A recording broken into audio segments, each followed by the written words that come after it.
What's up, chat?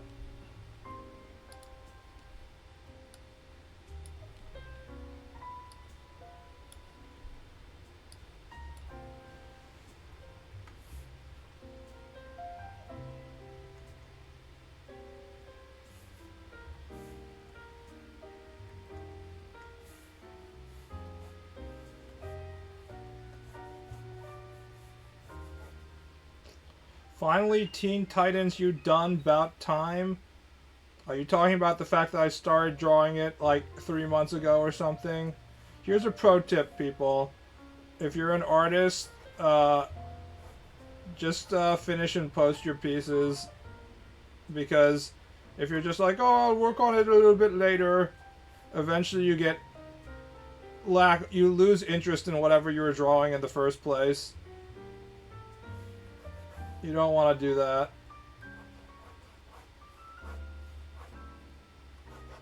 You're gonna just be like, yeah, I'll do it later. And then you're like, yeah, do I even need to complete it?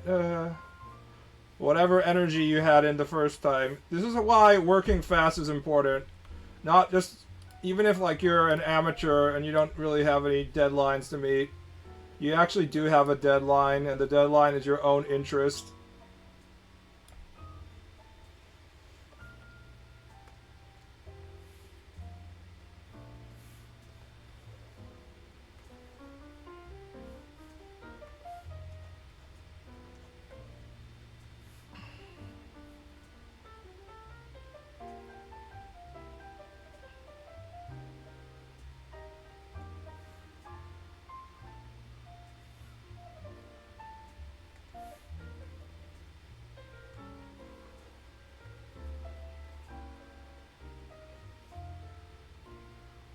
Can we get more Elf Stepsister, Tomboy, and White Boy comic? We can, but I also have to draw stuff to send to Japanese publishers, so that's what I'm working on right now.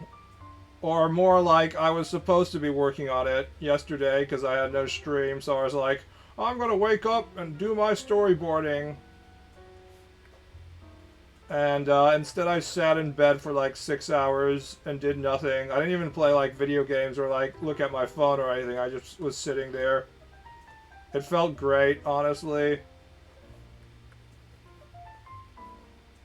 I was just like, I'm finally free from everything. Like, I'm totally free from society. I don't even have any noise interrupting me. I can just sit here doing absolutely nothing.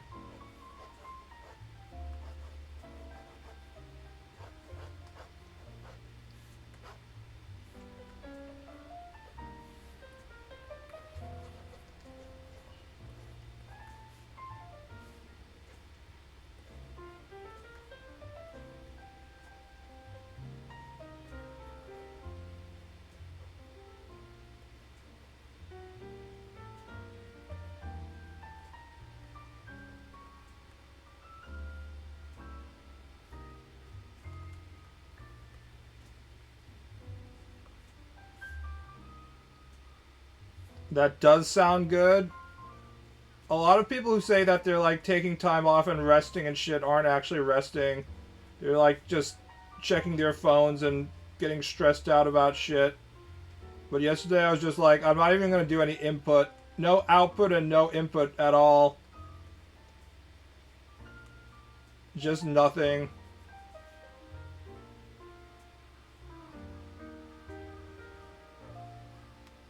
I'm gonna pretend that's episode 2 Padme in her fireplace dress. I don't want to draw Padme. She's too, Anakin coded. It's creepy.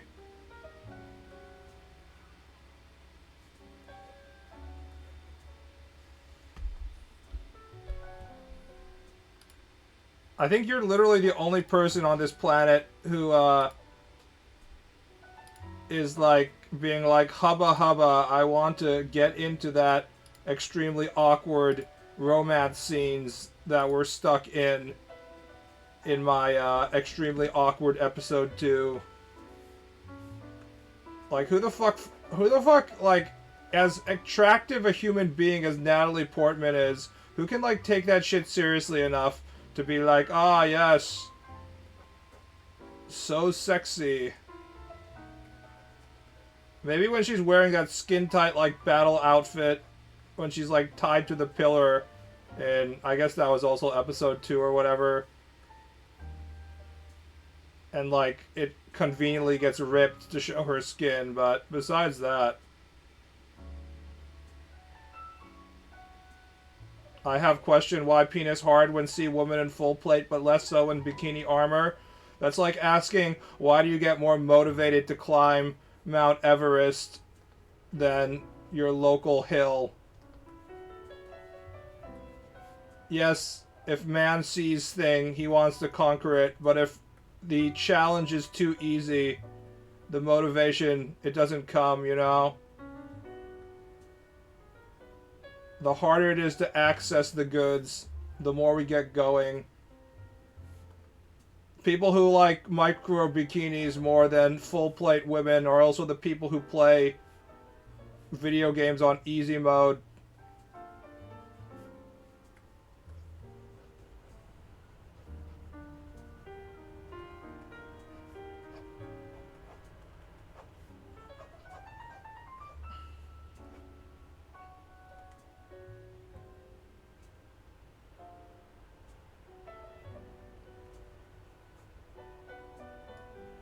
Which games you're playing recently?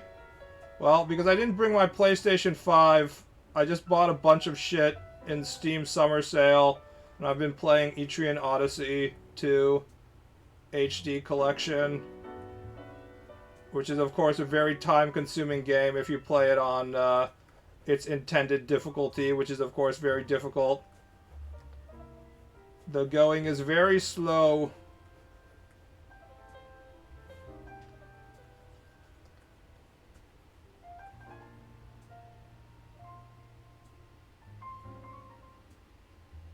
Micro bikinis are only good on lowlies.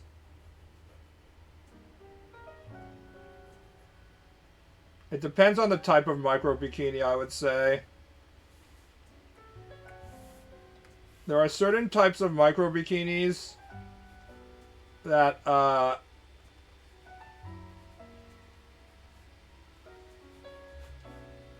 accentuate the flatness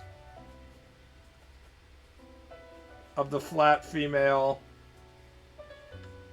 like these types, especially like the square ones, the square bandage types.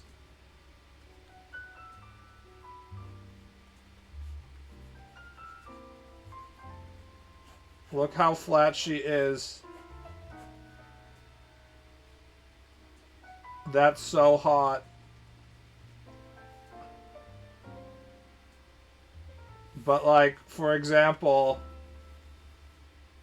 I guess it's not a bikini, but, like, you can have extremely risque swimsuits that look good on big fat titty MILFs if they're, like, for example, like, not really, I guess it would still be counted as a one piece, but, like, I don't know. Things like this, I feel, are good.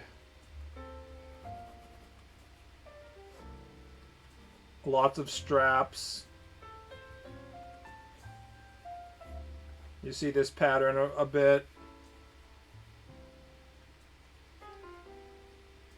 If you want like slingshot V's and stuff like that, it's better to have big boobs. I don't know what would happen in real life if you tried to put a slingshot bikini on like a lowly. Would the top straps not have anything to attach themselves to, and it would just be like this? Just be like hanging? I think that's what would happen. I feel like tragedy would strike if we try and have the lowly wear these types of like swimsuits. I don't know. I don't think it would work out well.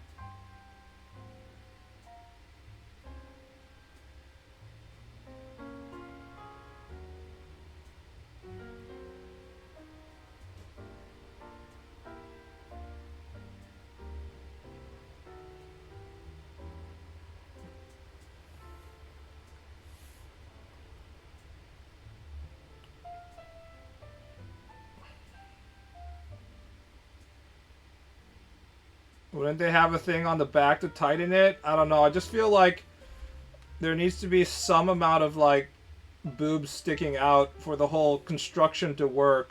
I've literally never seen a one of the boomerang or what do you call them, slingshot stuff on a girl that's flat, whether it's in 2 dimensions or like 3 dimensions. It might literally be impossible. I don't know.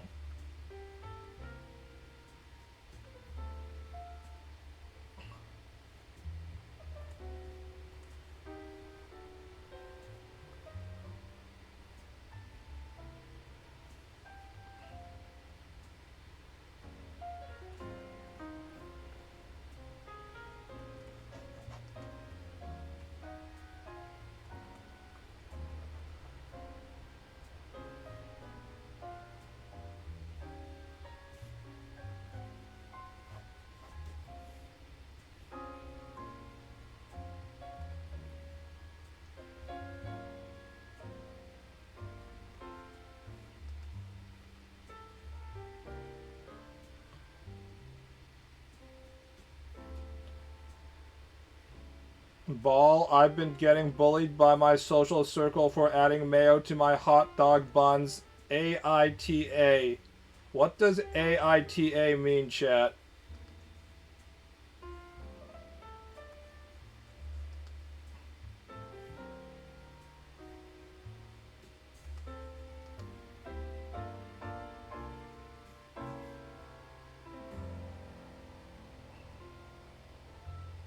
Am I the asshole? America is pretty harsh on what you're allowed to add mayo to, which is weird because mayo is exactly the kind of like extremely fattening and unhealthy fat ass condiment that you'd think that Americans would just be okay with adding it to everything. However, some people get extremely angry when you're like, I will put my French fries in mayo. I will put mayo on my hot dog. Whereas, if you're in America, you can also like get away with putting hot sauce on everything. If you're like one of those hot sauce fiends, which I was for a while, nobody's gonna be like, oh, he's putting hot sauce on everything. If they complain about it, you can just be like, you're just a bitch because you can't handle the heat, boy.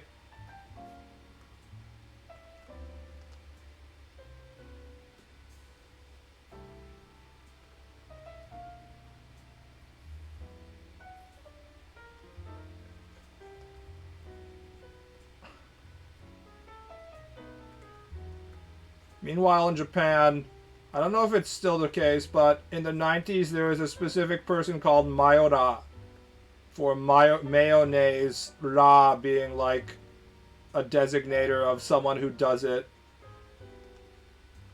to mayo. And those people put their Kewpie mayonnaise on literally everything. I think it's fallen a little bit out of fashion at this point, but back in the day, people were really just like, there some people, I guess, the crazy people, they were just like, yeah, mayo on everything.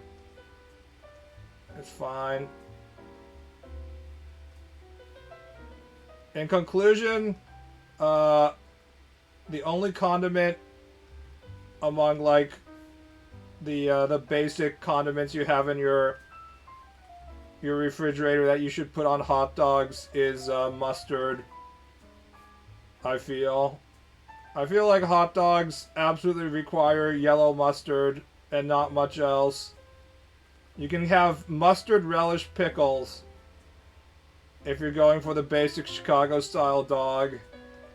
If you're going for different flavors of dog, like chili cheese dog and stuff, then I think you can put ketchup on it. You don't want to put mustard on your chili cheese dog. That kind of ruins the flavor profile.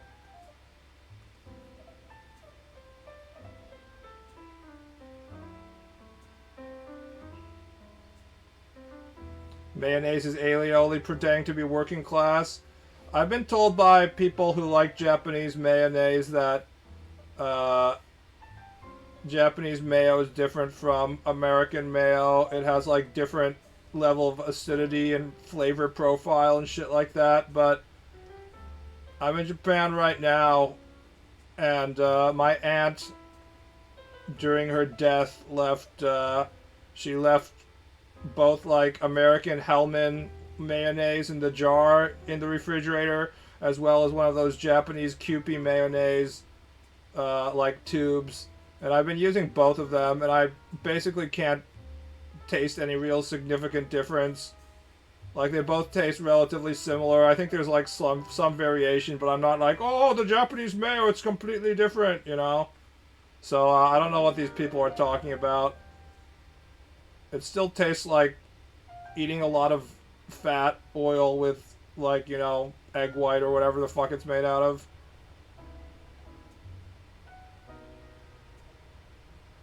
Aunt death so young? No, my mother is old as fuck. Which means my aunt, who is my mother's sister, is even older than my mother. So she was not young. She lived to like 86 or 87, which is pretty fucking good considering she had like life-threatening heart palpitations and stuff like her entire life. So she reached the goal line, I would say. If you're basically on medication and have to be under medical surveillance your entire life and you get to 87 or whatever, then good for you.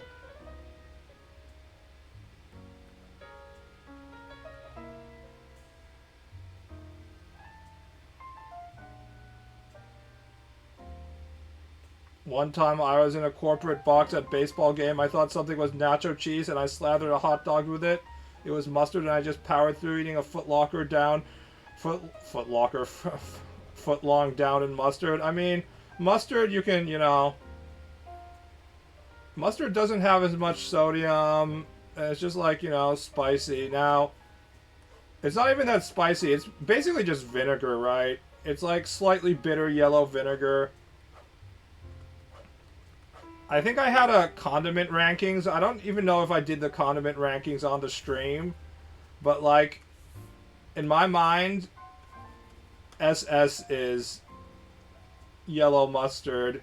And the reason why I put yellow mustard in the SS category is because while it has very few uses, one of them being hot dogs, but in my mind, like some things that don't taste correctly without yellow mustard, they literally just don't taste correctly without it. Like you can't even have it. Like there's certain, for example, Subway sandwich combos.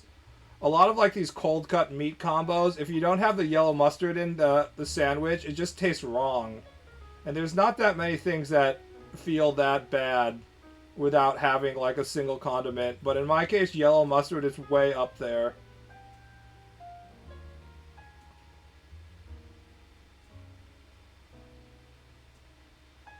That little bottle of Japanese chili flakes you see at every restaurant in Japan, are you talking about this shichi meat?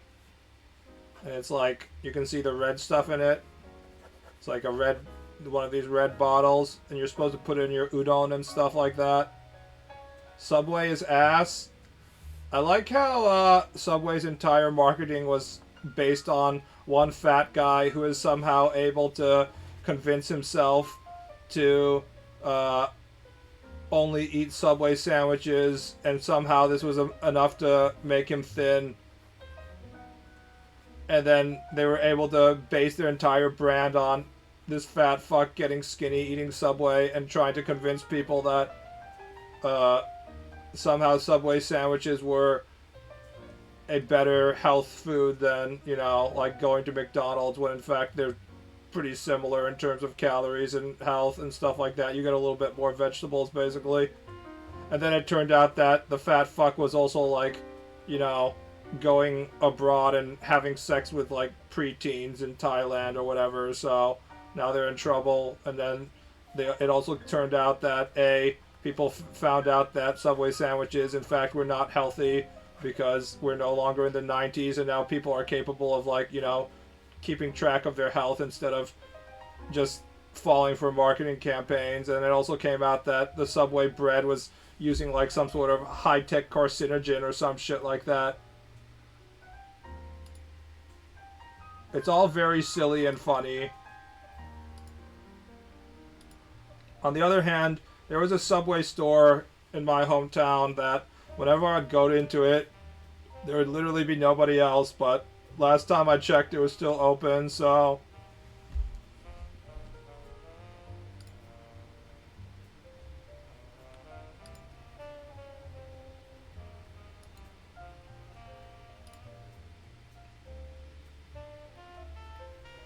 Subway bread shares a similar ingredient to yoga mats. Bro, don't worry, it's only, you know, oil-based carcinogens that will give you cancer or death or whatever. It's also used to be like super cheap with its $5 foot long, and then they abandoned that as well. I don't know. Like, I can't fucking justify eating lunch at Subway and paying $10 to eat one of their extremely subpar sandwiches.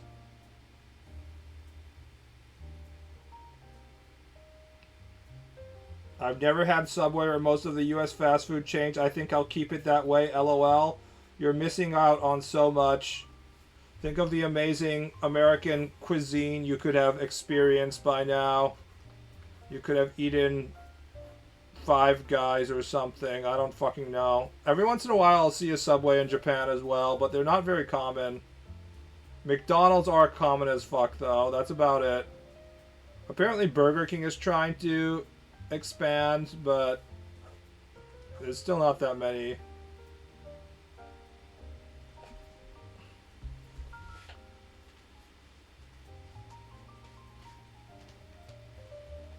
I went hiking with a friend once, and I was like, wow, the air smells like California. And my friend was like, cool, this is fresh air. Ooh, this is what fresh air smells like.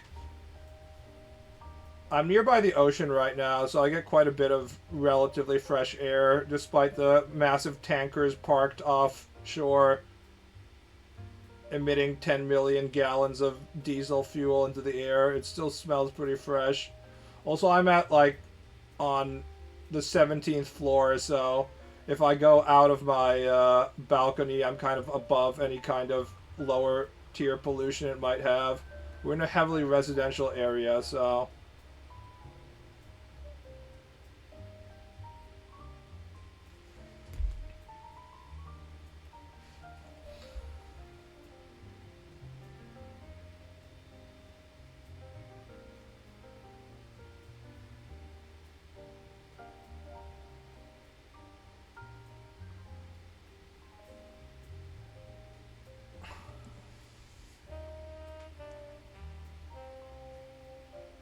Unless you're in an ocean in Malibu, SoCal air is questionable, LOL. SoCal used to be the goat of I'm gonna die from inhaling the air, but they've cleaned it up quite a bit at this point, of course.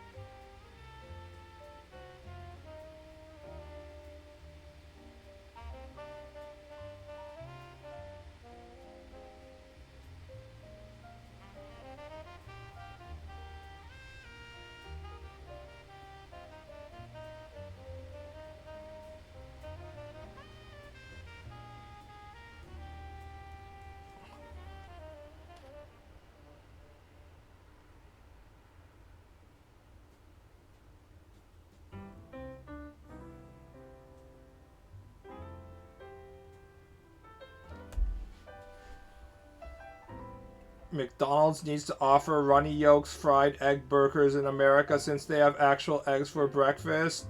America has this thing called salmonella, so they're not allowed to offer undercooked eggs all the time if they don't want to get their ass sued. It's the combination of everything having salmonella and there being a shit ton of lawyers that can sue any corporation if they give everybody salmonella poisoning.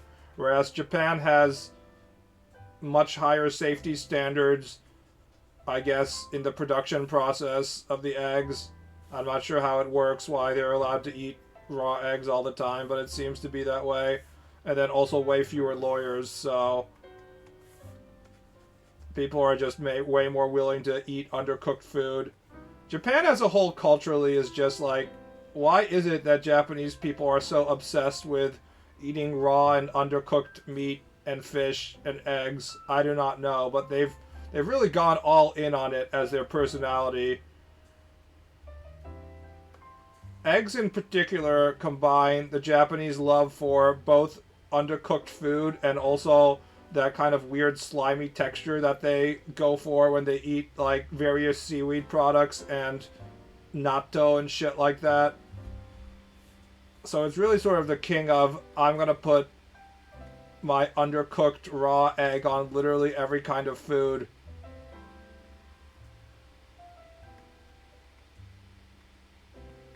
If there wasn't some crazy safety standards that prevent Japanese people from getting salmonella from eating raw egg, it would wipe out the entire island in like a month from just people eating raw egg on everything. It's a very strange culinary tradition, and I don't plan to participate in it. I cook my eggs through.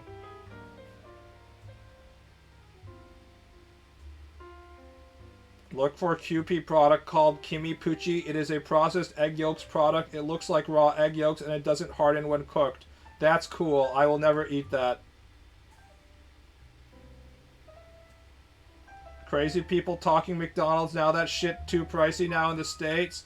McDonald's is still cheap if you use the app. They have this whole app system in which they give you like extremely, well, not extremely cheap, but basically the type of prices you could get before inflation murdered everything. Because they know that if you eat McDonald's as like a, if you think McDonald's is the cheap option, you'll go to it more often. So they try to get you with, they give you like this $6 meal deal, which for me is enough calories. But they're counting on you going to the store to use your $6 meal deal, and instead of just getting your medium-sized Big Mac and fries, you being a fat ass, you're gonna buy like, you know, 10 cookies and 3 apple pies and 6 more chicken McNuggets and shit like that. But I would never do that. I would just use the $6 meal deal. So McDonald's was still cheap for me, but you know, anything else.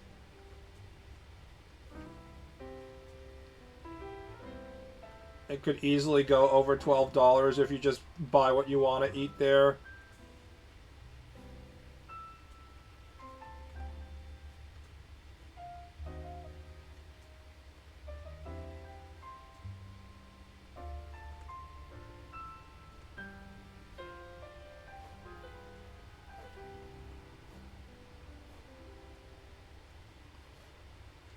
How would you approach drawing a beach? Well, first I would get a lot of reference images.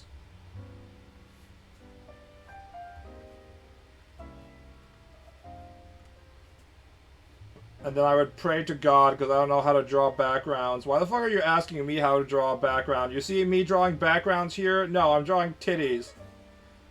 My entire life I've gotten away with just drawing titties instead of drawing backgrounds. This has, of course, resulted in me being wholly unprepared to draw any kind of manga which requires some kind of background experience. And I kind of get by looking at reference images and hoping that people don't care very much about the background, which is usually the case, because they're looking at the titties, but I don't fucking know what I'm doing. Don't ask me. Would you use textures with screen tones? I mean, I don't really have those downloaded either. I bet there's like, if you look on Pixiv, there's like a beach sand brush that someone has created specifically for this. There's basically a brush for everything on Clip Studio Paint at this point.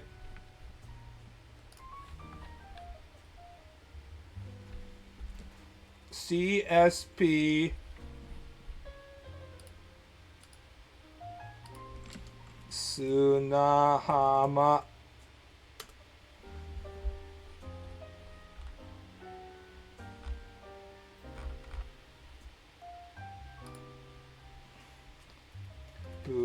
Oh, shit.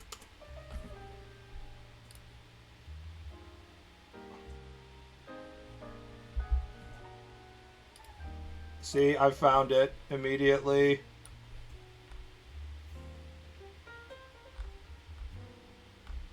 This is just a stamp, though. There's probably better things.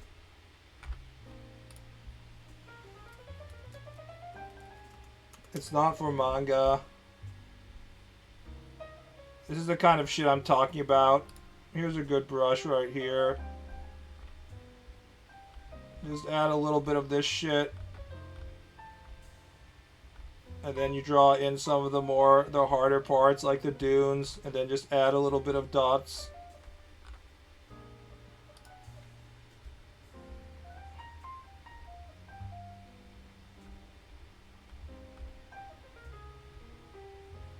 See, look at all this sand textures we have.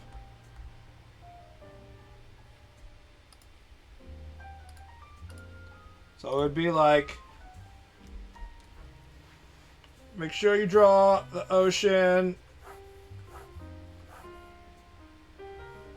and then like have some islands off in the distance, and then you need to have like a foreground in the ocean.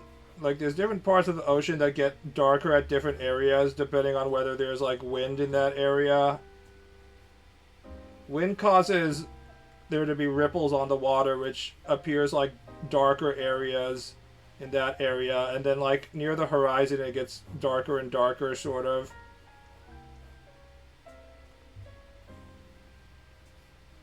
And then you have to figure out how to draw the waves, which is always going to be a pain. Drawing water is, of course, like fluid dynamics challenge impossible. And then this is where, around the dry parts, you use the sand brush. But the truth is, if you're drawing a beach, the reason you're drawing the beach is because you want to have anime girl right here, right? And she's like, Kya atsui! And then you put in these things. Put in your fucking J.J. Abrams lens flare. And you're like, Kya! Kya ha ha. And everybody's looking at the anime titties. So they don't care about the fucking background anyways. Just run photos through filters. Like CG animes. I mean, that's what most people are gonna do, right? If you want to have your weekly series, you better just, like, take a photo and then just fucking run it through a filter and that's it.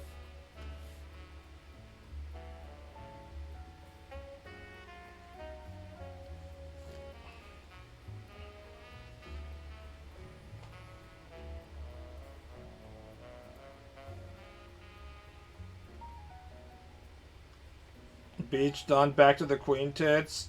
I really have to start thinking about these kind of like how to draw things that I don't have much experience drawing in, and also am not that interested in drawing. One thing I've noticed a lot is both in AI and non-AI pictures, people fuck up the perspective on beach scenes a lot, and it's really easy to tell in beach scenes because you have the horizon line right there in the ocean.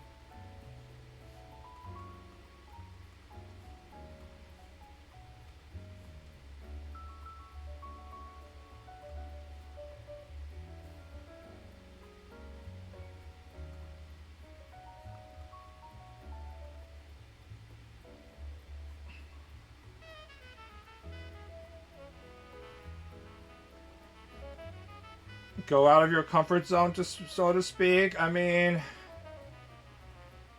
maybe if I actually got a manga series going, I would have to hire assistants anyway, so it wouldn't be that important, but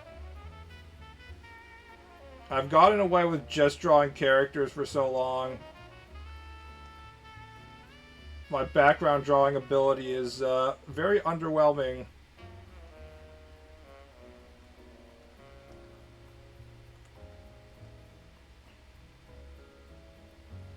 I want to... Yeah. Hmm.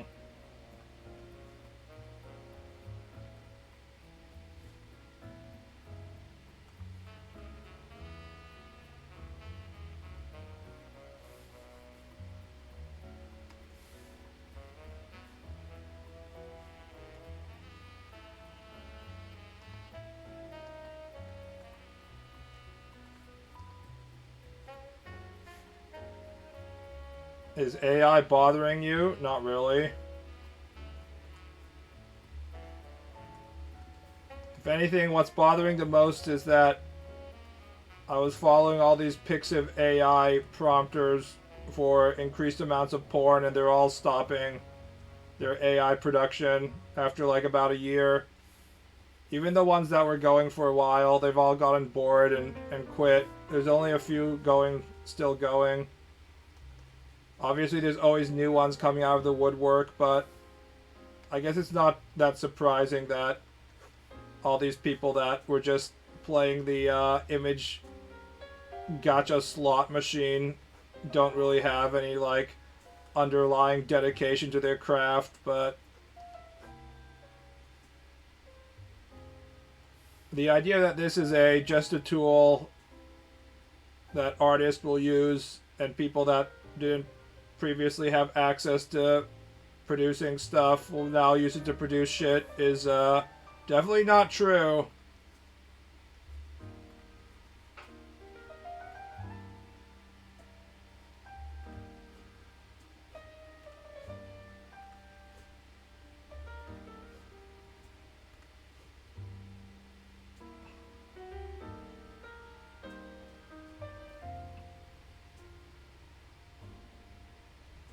Normies think good art is realism, not imagination. Viewers rarely care about backgrounds.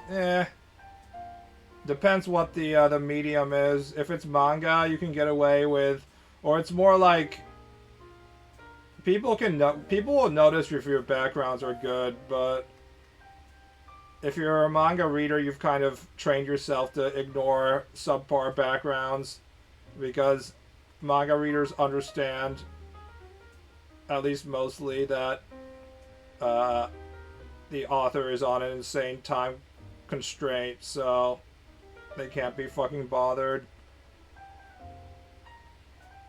But I definitely notice good backgrounds. I think they're very important for the setting if you want to do something like sci-fi or fantasy and stuff.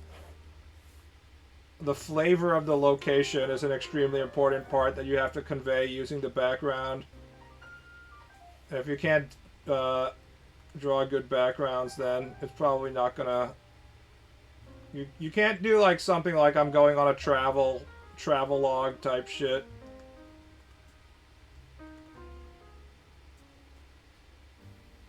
Without being able to draw some amount of flavorful backgrounds.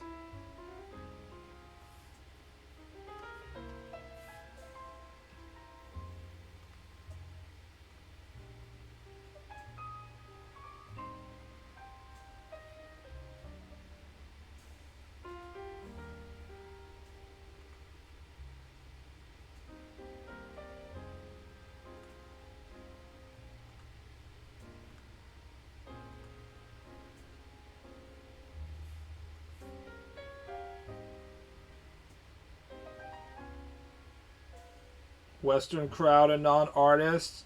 I mean, Western crowd and non-artists, they don't care about backgrounds, but they also don't care about AI.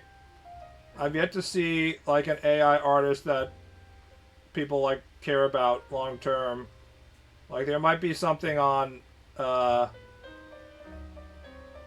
Twitter that, like, a single image that people... They get a lot of likes, but no one is like, oh, I'm going to follow this AI prompter because I really like the stuff he produces. Like, I literally have yet to find one. And most... See, it's even worse than people being like, I fucking hate this AI slop. In the most cases, people can recognize it's AI and they just don't respond. And I see this in stuff like 4chan as well.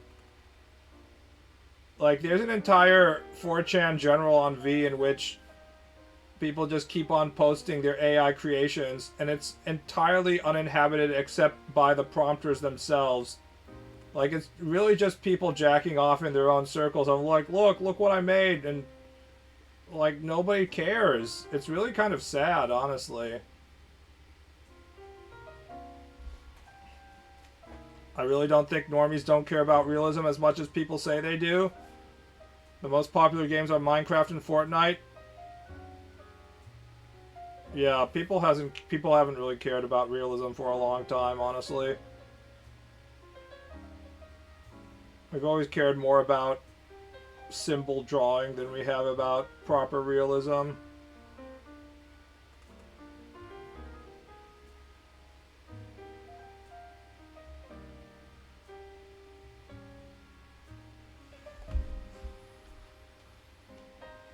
I find even the idea silly, like, wow, this guy types the right words into Sora and shit like that. I'm someone who believes that there's inherent value in the image itself, honestly, so I'm kind of okay with the idea that people would flock to an image whether it was just a AI prompt or not. But clearly that isn't the case. The importance of the artist in the work is almost overwhelming. To the point where, you know, I think it's actually too much in that we give credit to artists because of their brand marketing of being an artist when we shouldn't. Like, you know, Banksy, cough cough, Andy Warhol, cough cough. I think the actual lesson that AI prompters need to learn from studio art is that they need to market themselves harder, is what they should actually learn. There's always something off about AI art, even when it's good. Seems like it can't get finer details right in a way that resonates with human viewers. It also has very weak composition. It used to have like 0 composition, and now it's ate enough data that the composition is getting slightly better. But when we're talking about like single image art, it usually has extremely well thought out composition, and that's very, very difficult.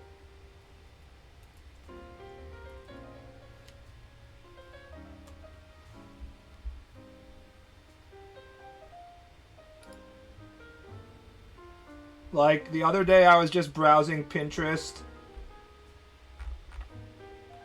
and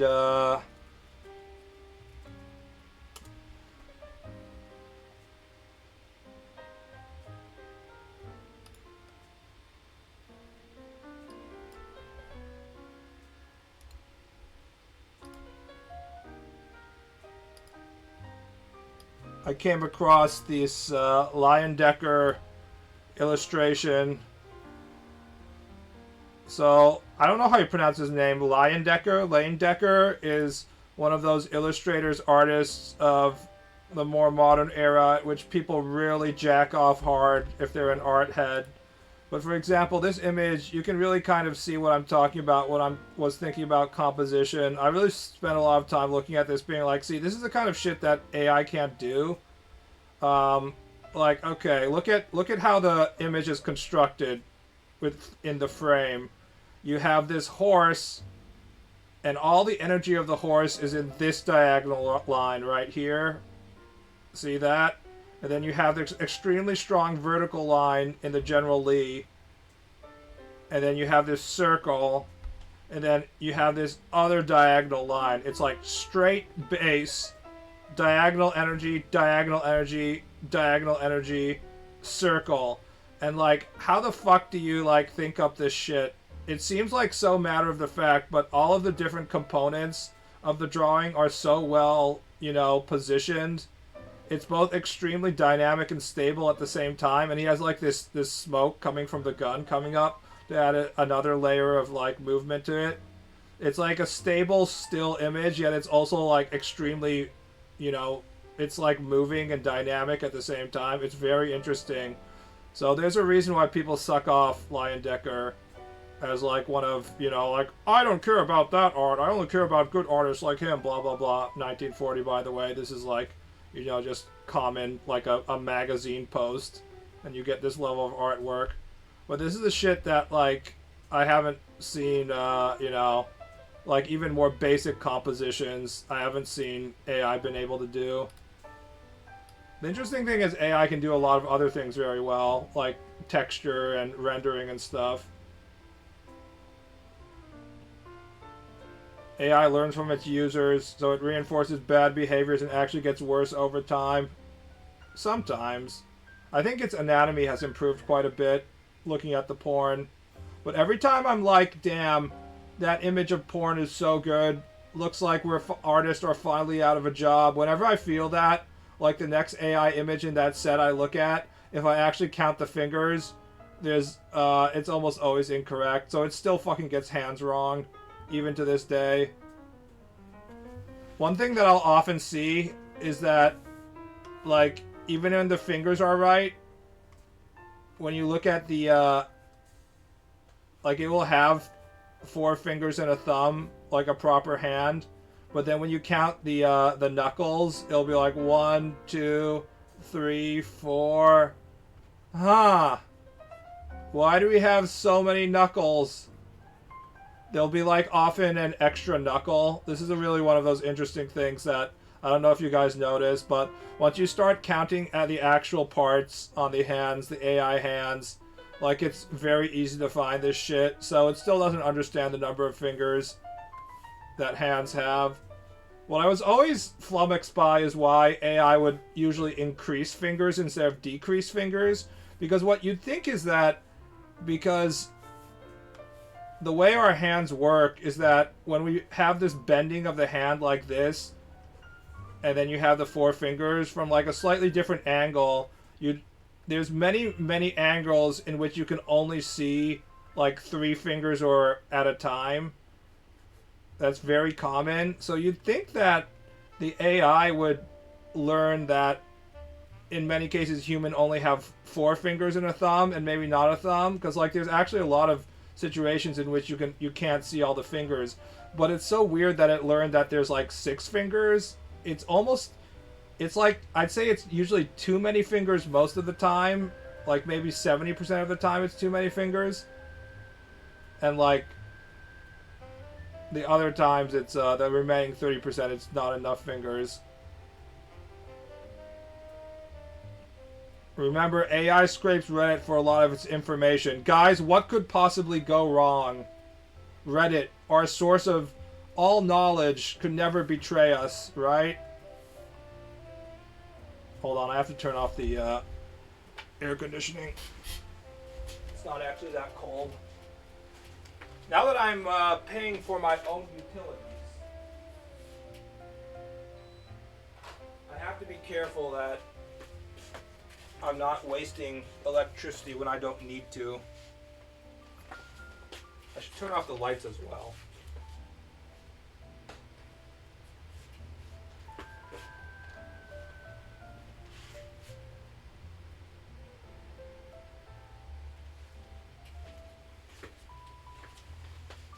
Ugh.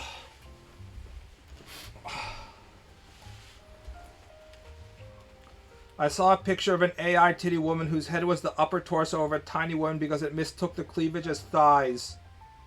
See, that's what I miss of like classic AI, when it was just like a mess and truly horrific at times. But now it's gotten slightly better, so it's not as much fun.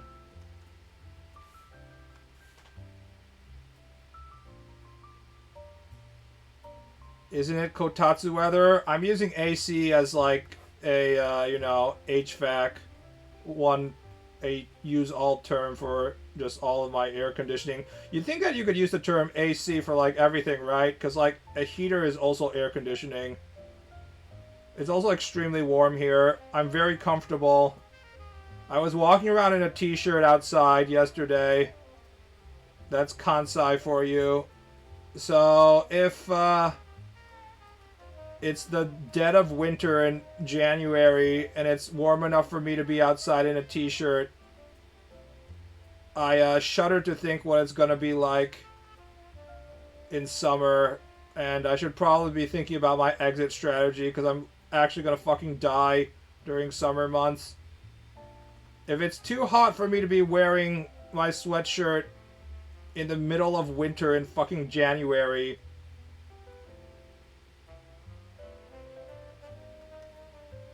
I don't think I'm going to be able to survive summer here. All of my positive opinions I have of my current location are temporary, because as soon as it becomes summer, I'm going to be absolutely fucked.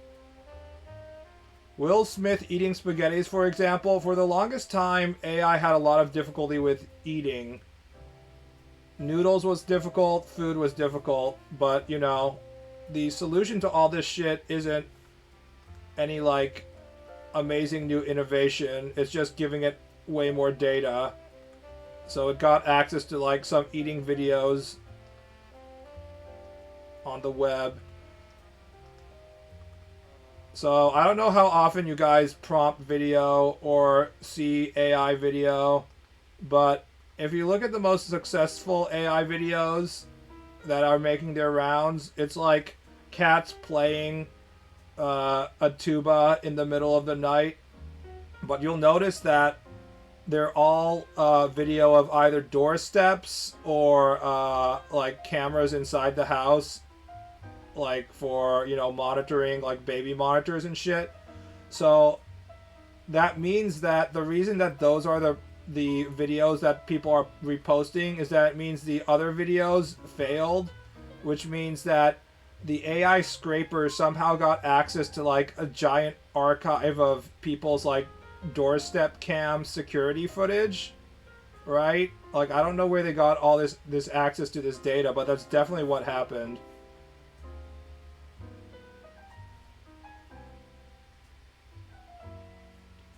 Big fan of your comics, thank you. Why don't you just move straight to Hokkaido? Because moving into an apartment from overseas isn't easy. You need to like pay all these like extra charges and shit. So if I'm moving into my aunt's apartment as like a temporary move, it's easy. Now that I've set myself up in Japan with my proper identification and stuff, it'll be easier to do a secondary move. But I kind of had to get out of my mother's house because of construction was supposed to be starting, but it still hasn't started. It's pretty funny. The construction company emailed my mother recently asking her if she still wanted to do the construction after she had already spent money on the city permit for the house remodeling and has made a down payment on the construction company and stuff like that, and they still haven't started after like 2 or 3 years of waiting for it to start. And I've even moved out and cleared out my room, and they still haven't started. And they're like, do you still want to do it? It's just like, holy fuck, what is it with that country? Everything in America is so insanely inefficient. You know, after like major earthquakes in Japan, like construction companies do like a rush job and they repair like the streets that have been like destroyed by the earthquake so that like more vehicles can get to the location. They repair the streets in like fucking a day and a half so that emergency vehicles can get there. In America, it takes like years to do like normal construction work on just like a normal street, and you're like, what the fuck? What is wrong with this country? And it's not like because they're working on it, it will just go untouched for like months and months. It's like, oh, we have it blocked off, but we can't do any construction work on it. They're probably getting permits or something, but like during all that time, like the street is blocked off, and like the gas stations and businesses that rely on people using that street, they can't get any customers, and they'll just like straight up go out of business because this construction started and like nobody can fucking get into the store for like 2 years. I would be so pissed if I was a small business owner and like local construction caused me to not get customers for like a year and a half, and as a result I went out of business. But that's America for you. Why is Japan better? What the fuck? I mean, if you ask the Republican, they'd be like, the reason why all of this happened is because we have too much regulations. And I think that's probably true to some degree, but I do sort of feel like there's just a whole, like, we don't fucking care about, you know, the customer's convenience aspect. In Japan, they almost care too much. Even if they do want to do, like, the slightest shit, they're like, we must apologize profusely. We are so, so sorry that we are blocking this street for 5 seconds. But if you don't have that attitude in Japan, in that crowded-ass country, then it would be pretty fucking chaotic.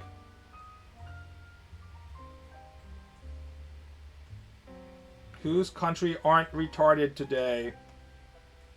Japan isn't that retarded.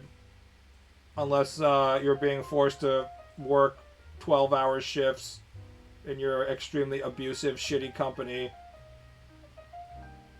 What do you think about the Greenland stuff? I think that while Trump is pushing the European alliance to the brink, Trump does not have staying power simply because he's old. And I think Europe will be able to, or will be forced to reestablish whatever relationship they have with America after Trump is gone very, very quickly.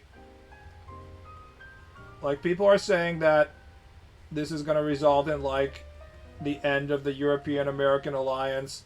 But I'm just like, who else is Europe going to have an alliance with? Themselves? They have EU. It fucking sucks. So yeah, if Trump is followed by an Obama-like figure, they're just going to flip their fucking... They're going to flip their tune immediately, is my opinion. I mean, remember Obama getting the fucking Nobel Peace Prize because people were so sick of Bush, even though Obama was still, like, actively using drone strikes in, you know, Afghanistan or whatever, even at that time. It's also funny that Trump has straight up said, like, he's willing to not invade Greenland if they give him the Nobel Peace Prize. I mean, has there ever been a more ironic statement? Like, do these people understand what they're saying? This feels like something out of, like, a farcical comedy, except if you said that, like, in a script that, like, yeah, the president is going to claim that he won't invade this country if they give them the Nobel Prize, the script writers would be like, okay, that's a little too on the nose, that's too silly, you're overdoing it. But it's actually happening in real life.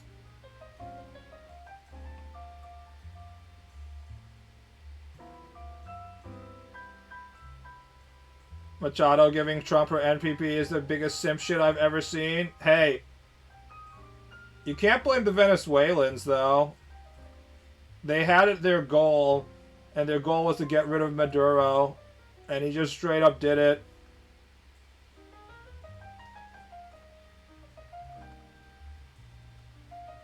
Of course, this isn't going to result in, like, Venezuela suddenly becoming a much better country. Trump being like, we are in control of Venezuela now is the silliest shit as well. It's like, no, you're not. I know this is very hard for you to understand, Trump, because you also believe that you are a dictator and you control everything, but dictators don't actually control the entire country. And removing them doesn't immediately, like, end the country. This isn't chess. That's not how this shit works.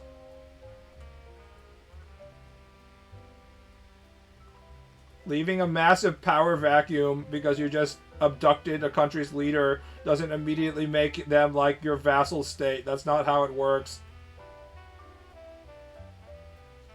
I do hope Maduro is enjoying his long-term vacation in Trump Towers. I'm sure he'll be fine. The worst thing that can happen to these dictators is if the citizens get their hands on them, like Saddam or Gaddafi and shit. Then you get beaten to death. Or all the relatives of... What was the guy's name in Syria who failed to get out of the country in time and they get, like, hung from lampposts and shit? If you're in a U.S. prison, he'll be fine.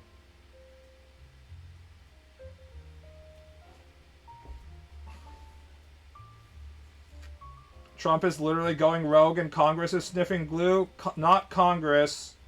Republican Congress. Republican Congress has been sniffing glue for a very long time. It's shocking that Republican voters don't notice it, but they don't. I don't know what's wrong with them.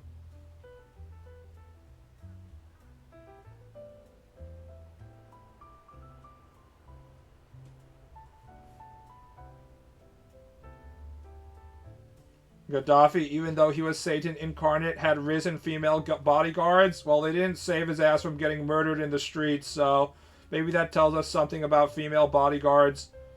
Female bodyguards, a great fantasy of us hentai coomers, have been getting hit hard in reality recently, whether it was that female Secret Service agent that was supposed to be protecting Trump, but she was ducking herself, or Gaddafi's female bodyguards or whatever.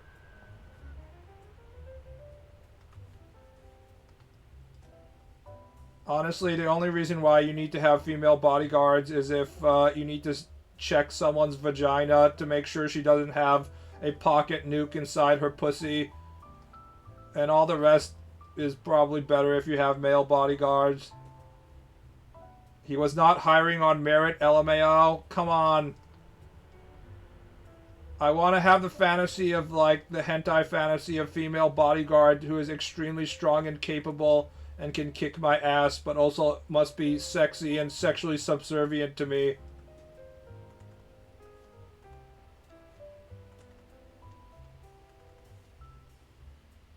There's no way my female knight would lose to this goblin.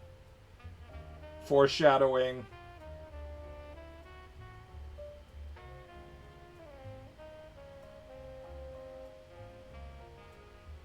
It's crazy that I have to watch the news constantly to make sure this single brain-celled Punisher decal Gestapo doesn't come to my neighborhood. The strategy of the American Republican Party is to mobilize the dumbest 5% of the American population. The ones who really, really like the concept of being a police officer or a military, military commando, but failed all their fitness tests and don't have a high school degree.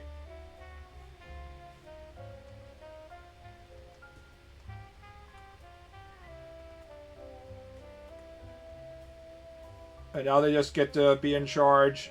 Surely this will be very successful.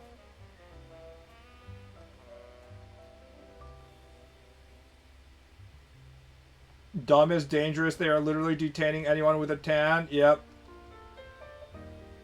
And then they have to release them later. As long as you don't die in custody, you'll be fine. Which is a kind of a big if in America, unfortunately.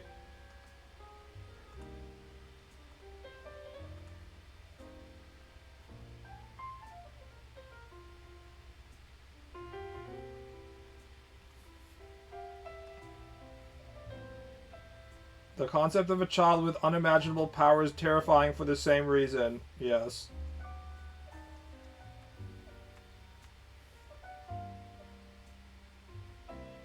But American people voted for the child with unimaginable power, so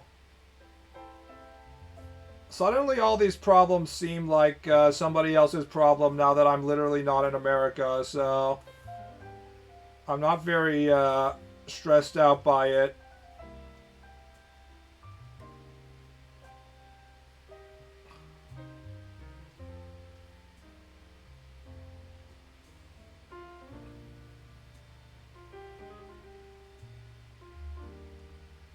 Retards voted, you mean? Eh.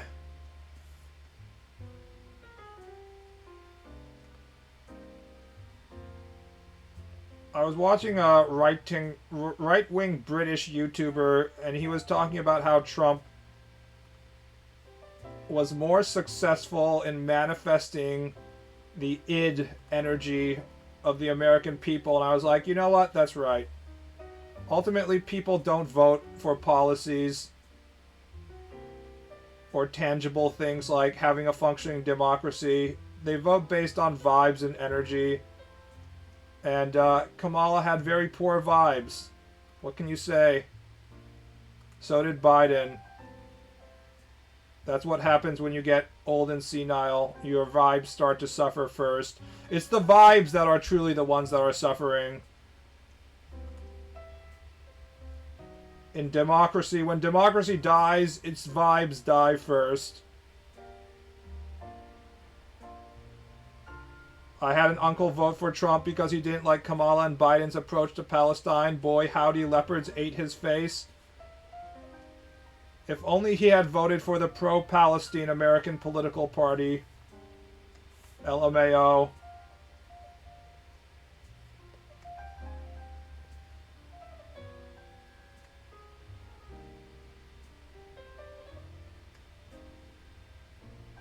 And now Trump is old and senile. Funny, isn't it? It's hard to tell, though, because Trump was always behaving senile even before he, entered office. So, if you're always acting retarded, it's very hard to tell if you're getting increasingly retarded.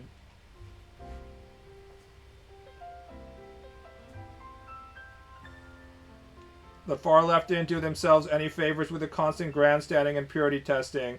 The thing is, the Democrats had to be the party of everybody, and instead they thought that they could be the party of just moral superiority, and that did not go well with Americans.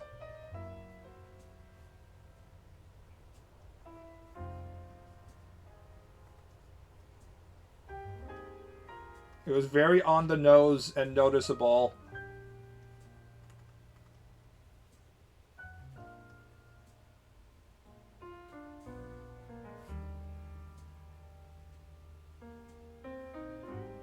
He was speedrunning, incapacitating his brain functions.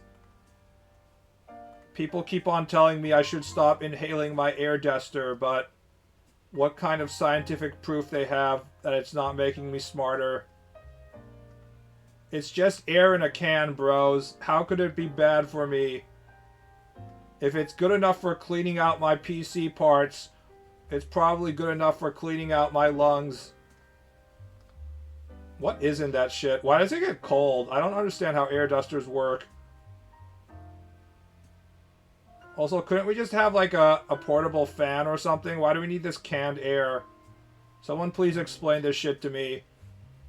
Whenever you check YouTube videos of how do I fix my computer, they're first get the canned air, now spray it in your computer parts. And I'm like, that's it? That's all you can do? And then they're like, now you have to take apart everything and spray some more air.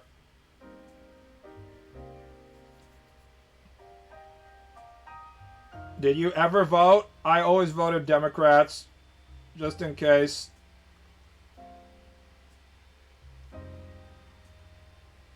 It's pretty easy to vote in America because there's only two parties, and one of the parties is a normal political party with its problems, and the other political party is literally the worst fucking thing on the planet.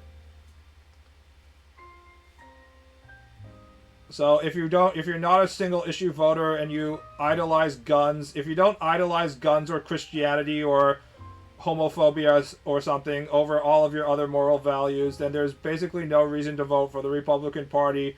So by definition, you sort of have to vote for the only other party, and it makes your life extremely easy when choosing who to vote for, if you're going to vote at all. Whereas in Japan, there's 30 different political parties, which makes it much more difficult. You have to do your research.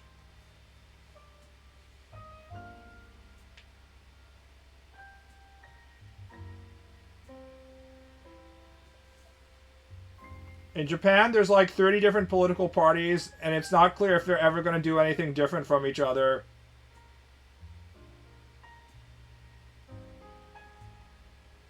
They all say the same things, and they all are very aware of, the general national consensus on the Japanese vibes on what people want, and they very rarely step outside, what is considered to be the consensus on what is normal in Japan. I just can't imagine, people are saying the same thing about Trump, but I really can't imagine, a Trump-like figure in Japan who breaks from orthodoxy.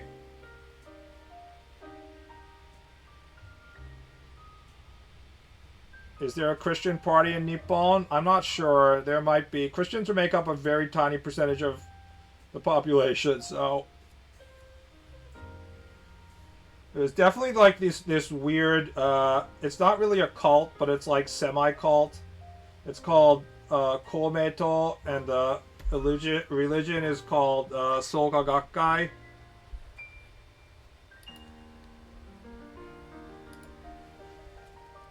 Soka Gakkai. And they have their own political party. It's founded in 1930. It's a Buddhist sect type thing.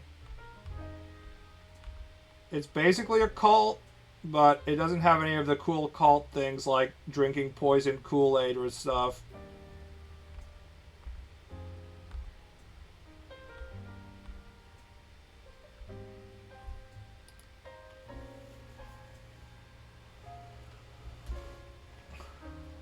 If you're a true Nipponese, you'd annihilate the Christian party. I mean, the reason Abe was shot was because he was receiving money from the Unitary Church, but Abe was a member of the largest Japanese political party, the Liberal Democratic Party, that has been in power for the last like 60 years.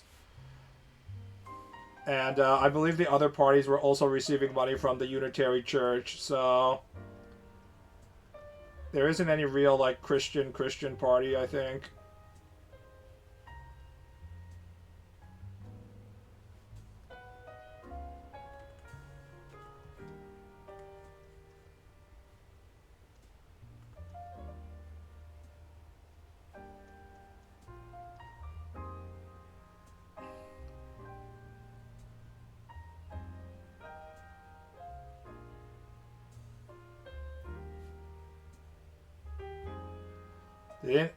I meant to say, didn't Abe have nationalist tendencies? You guys need to understand, when Americans use the term nationalist in Japan, what they mean is extremely standard behavior if it was done in America, like saying something like, we should honor our war heroes, i.e. dead, but i.e. those war heroes were people who lost in the war, therefore they committed war crimes. Whereas if you were an American who did a similar amount of civilian casualties and shit, you would still be in the Arlington National Cemetery. In Japan, if you're like, we should have some amount of ability to defend ourselves and not have to rely on American military all the time, you'll be branded a nationalist. Liberal Democratic Party in Japan is like center-right by Japanese standards, but by American standards it would be like at least center-left, I would say, considering they have like socialist programs. Some of those war heroes ran torture camps, unlike the absolutely moral and just America. Guantanamo Bay is imaginary. Yep, that's sort of what it comes down to. Hint, if you win the war, nobody complains about your torture camps.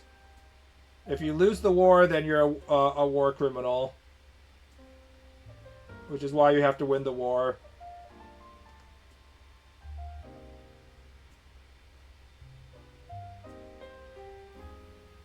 It's crazy how you can love your country and be called a nationalist or racist. To put it into perspective, Japanese leftists are so more powerful and intense than American leftists.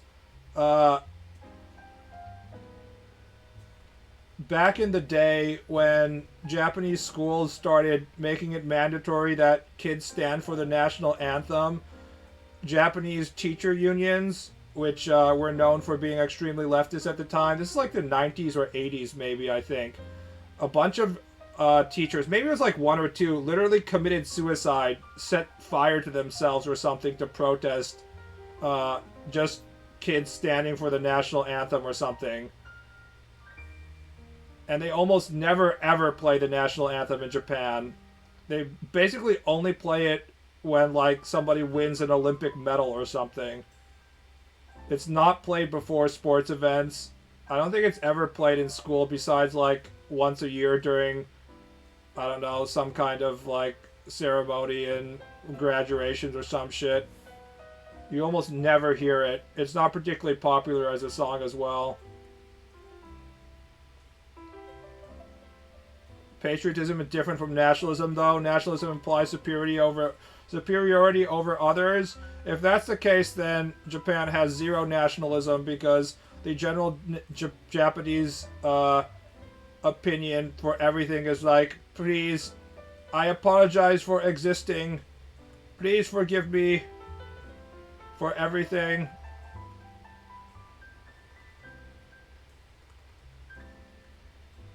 And this is with Japan having neighbors of Korea and China who are constantly asking for shit from Japan because of war crimes.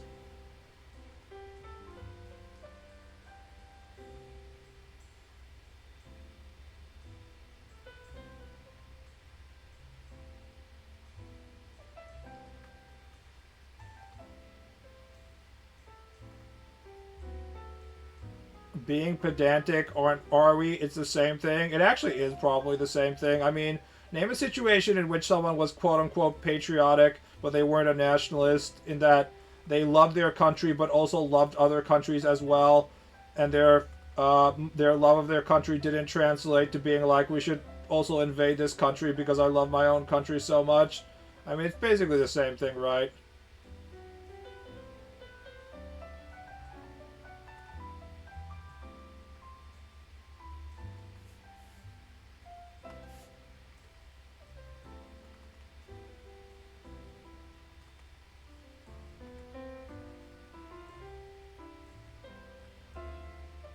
When people are like, I just love my country, they're never just like, I love my country, so we should not invade other countries. They're always like, because our country is so great, I should, colonize this country as well and make it greater.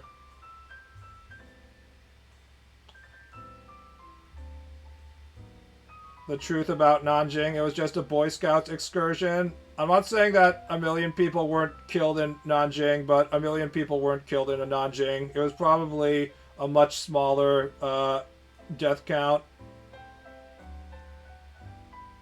If I'm going to explain the right wing argument for Nanjing massacre in Japan, it's that if I don't believe any other of the numbers that come out of China, why should I believe the number about their military wartime massacre atrocities? The Nanjing death numbers that China released are comically large. Like, so large that Japanese troops would have to be, like, executing people 24 hours non-stop around the clock for it to be possible. So it's probably, like, maybe about 1/4 or 1/5 of the number is probably a more accurate.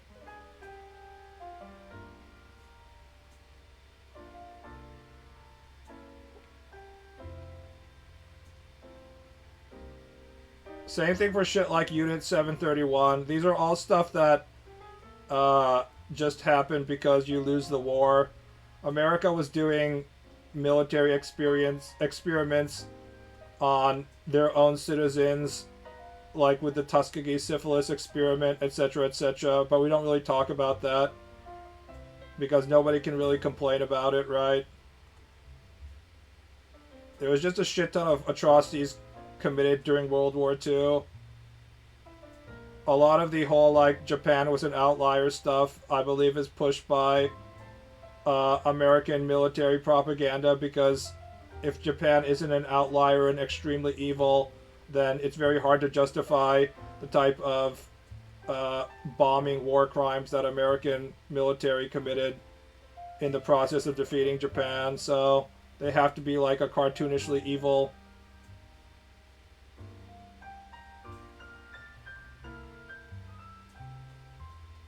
Lots of Vietnam vets were experimented on too. Yes, we're not supposed to talk about America dumping a shit ton of Agent Orange poison across Vietnam and causing, like, deformities in children for, like, the next 30 years and shit like that as well. That's not a war crime.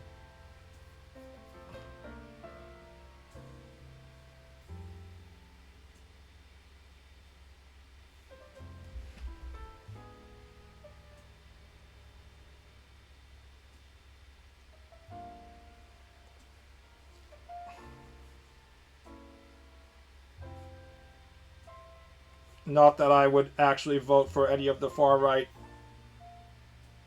Japanese political parties.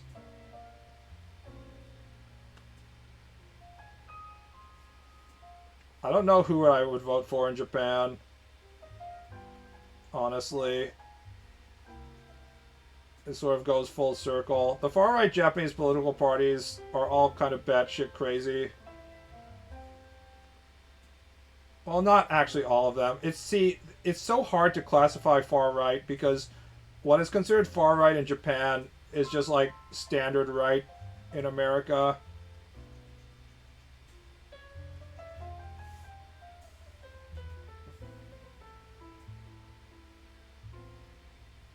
I just know the current prime minister is a huge metalhead. Current prime minister getting in trouble with China because she says that if uh, China invades Taiwan, that will be a serious like survival threat to Japan, which seems like pretty normal thing to say, but that means that they can use the self-defense force. And man, China pissed their pants hard when she made that comment. Like Chinese government officials were just like straight up being like, "We must cut off her head," literally on Twitter and stuff like that. And everyone in Japan was like, "LOL, China's pissing their pants. What the fuck?"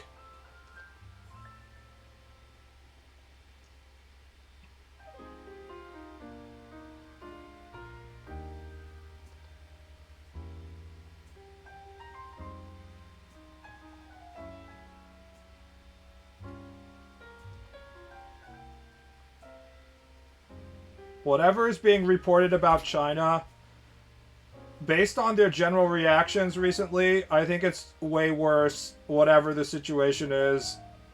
Everything about China screams to me like the current situation on the ground in China is like they're absolutely like fucked right now. But people are willing to give the Chinese government the benefit of the doubt when they release like their economic numbers and stuff.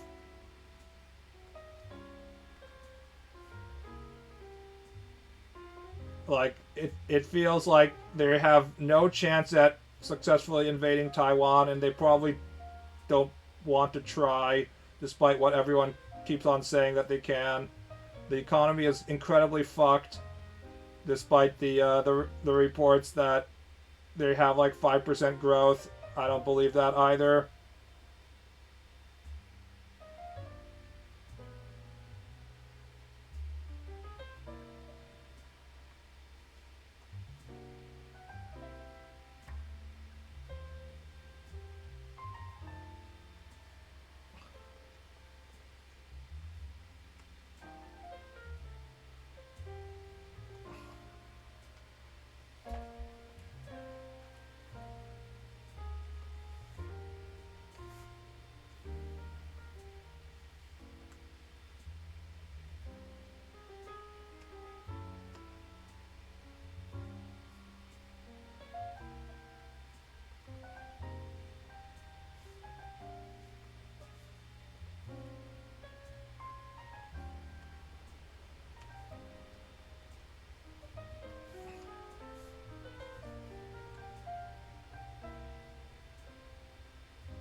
Kind of funny how America's shenanigans is basically building a partnership between Canada and China.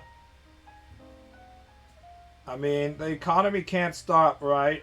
If America is going to put tariffs on you and you're a business that requires manufacturing and shit, you're just going to go to somewhere else.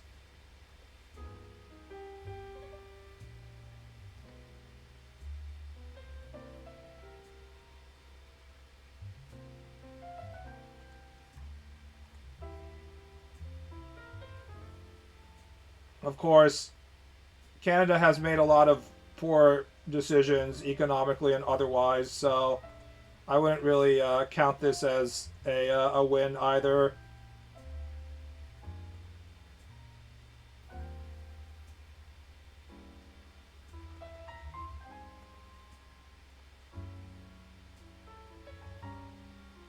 tying yourself to China, who is also a rather unreliable partner, considering they're a, you know, authoritarian communist regime that can fuck you over at any point, can also be a questionable business strategy. Not that they really have any choice, I guess, if Trump is going to force their hand, but...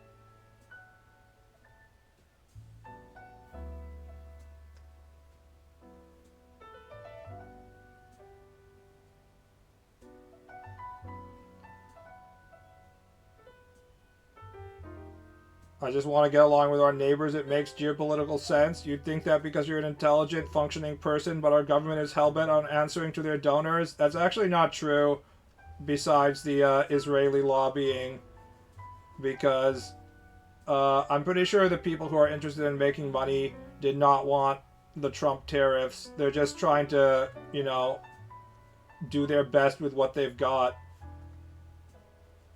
I think Trump is actually a very obvious example that American democracy is in fact a reflection of people's will instead of corporate interests, because there was a lot more stable money making to happen with a non-Trump administration. It might seem otherwise because, like, all the corporations are jumping on board the Trump train because they have to.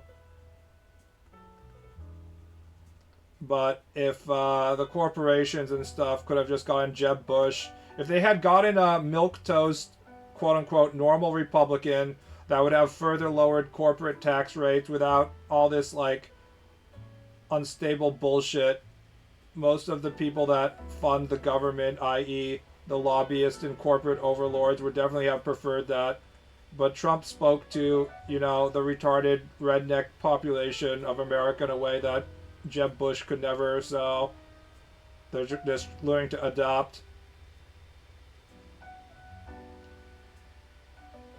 BB, corporations are people, so we're answering to the people's will. I'm sorry, I forgot Supreme Court Justice.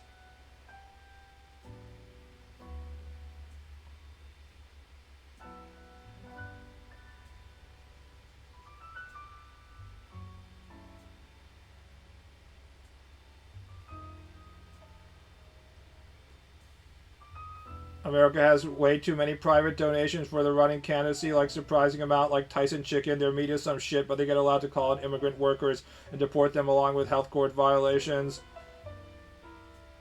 Yes, Tyson Foods probably can't run without having a shit ton of immigrants willing to cut up chickens nonstop. So I don't know what they're going to do if, like, Trump deports all the workers in Minnesota or whatever. Although it seems like most of the deportation activity is focused on the Twin Cities instead of, like, rural areas. There's, like, entire towns that are probably full of illegal immigrant Tyson chicken workers and stuff like that. I wonder if those are getting hit. I feel like they wouldn't get hit if, like, they donated enough money to Trump, but who knows.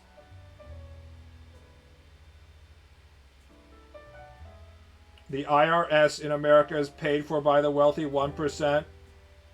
By IRS, you mean like the actual organization, or do you mean the taxes? Because if we're talking about like the tax rates for the rich people in America, they're very low, or sometimes non-existent if you have really good accountants and you're just like, I have no income.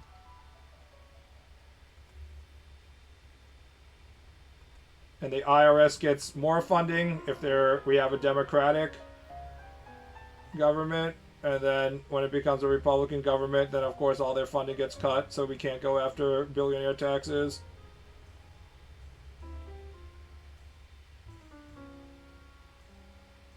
The The left conspiracy is that the right is trying to get child labor legalized because of the immigrant shortage.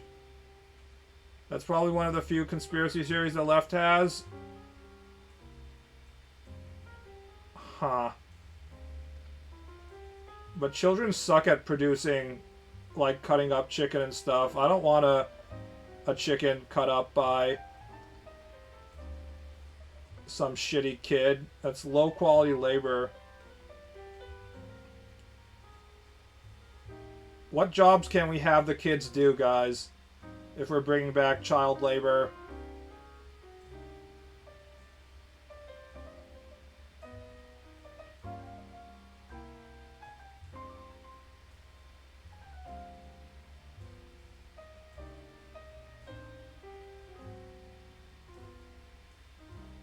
Won't Japan start icing gaijin soon? Everybody who's saying that, like, Japan is anti-gaijin now doesn't really understand that the current anti-foreigner sentiment is Japan is basically as simple as you should get deported if you are claiming refugee status and getting denied refugee status for the last 30 years because you probably shouldn't be a refugee in the first place and shit like that. Basically, Japan's current immigration laws are not properly set up so that there's too many loopholes in them.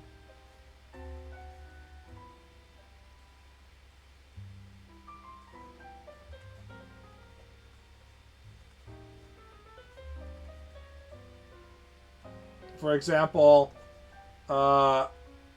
Chinese study abroad students were getting like extra money compared to Japanese students for going to school in Japan, and the current era of anti-immigration people were pointing out that this was basically retarded because you were investing in a group of people that there was a high chance they weren't going to stay in Japan after they graduated from the Japanese university. So then they changed that recently back to so that Chinese students weren't getting like extra money, for example. All of this seems like extremely common sense ideas. Honestly, even like Trump's anti-immigration policies theoretically were also common sense ideas. Like, you're not supposed to be in America if you're not legally allowed to be in America, but in reality, they're not being used in terms of like common sense immigration reform, which could have passed normally. There was like a bill in Congress for that, but Trump blocked that. You guys remember that during his campaign? Because he, if it actually passed, it would hurt his chances, so he made sure it didn't get passed. And instead, he's using it as a cudgel for him to basically become, you know, dictator man.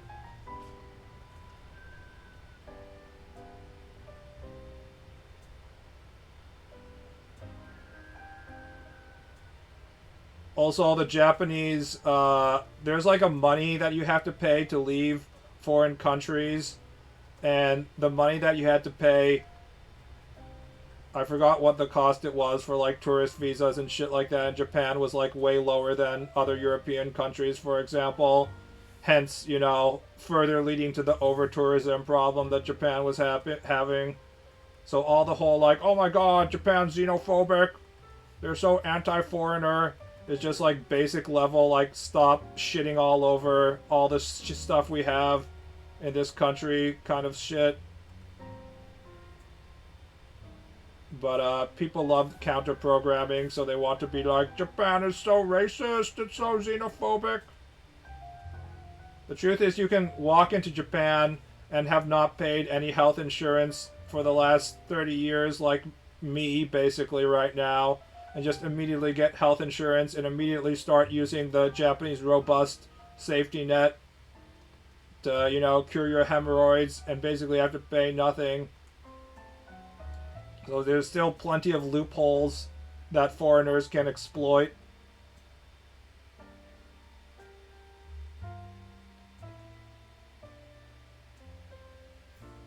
This exit tax is like $20. No! How will I leave the country now?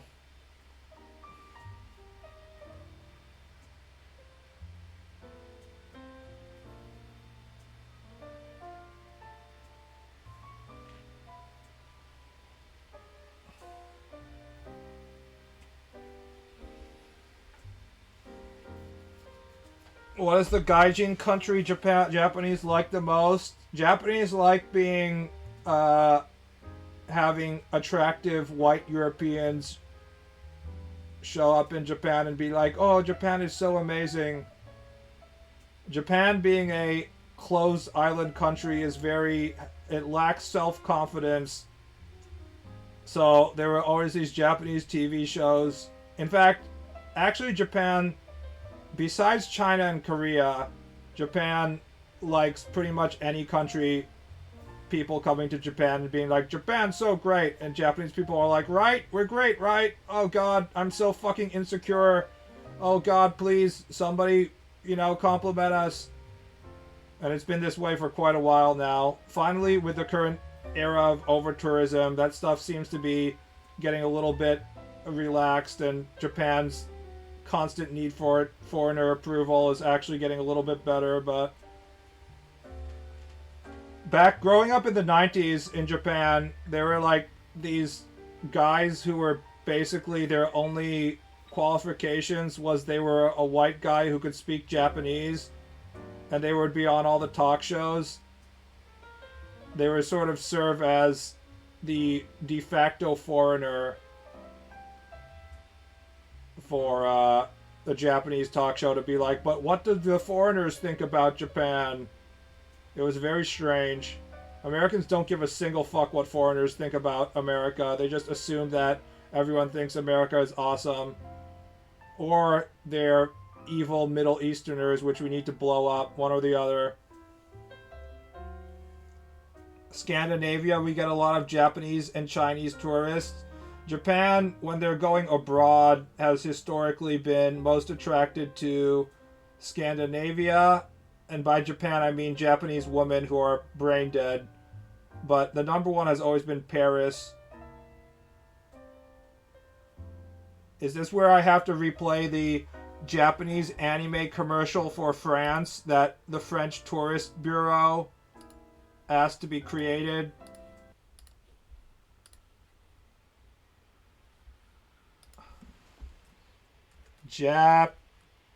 Japanese anime of Paris. Anime versus reality. Literally funded by the Tourism Bureau.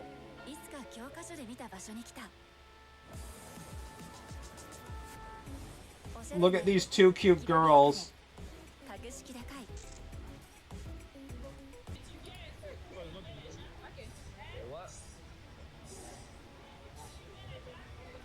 Not a single white person to be seen.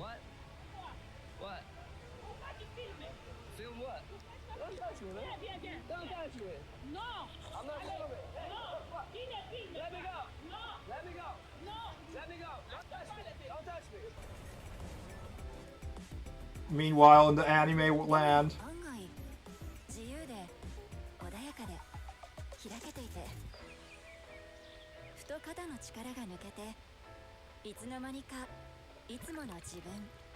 wine tasting.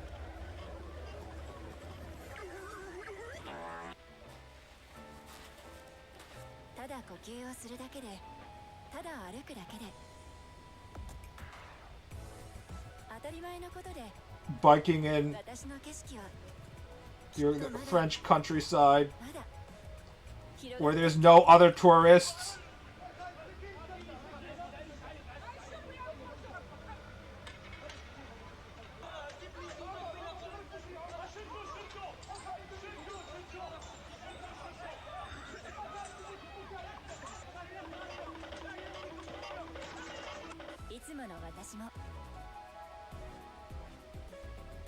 There's only women in this commercial, I've noticed.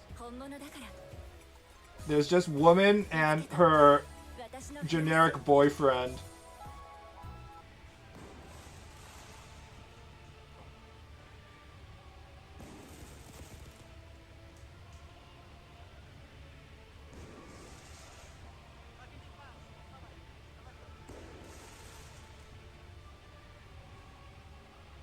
Fireworks everywhere. Scooters everywhere. Oh, France, you're so silly. Where's the clip of union workers setting fire on the car because the retirement age went up by 2 years? You have to admit, the French labor organization, they know what's going up. They ain't settling for shit. If you want to fuck with their pensions, even the slightest amount, they're gonna fucking riot.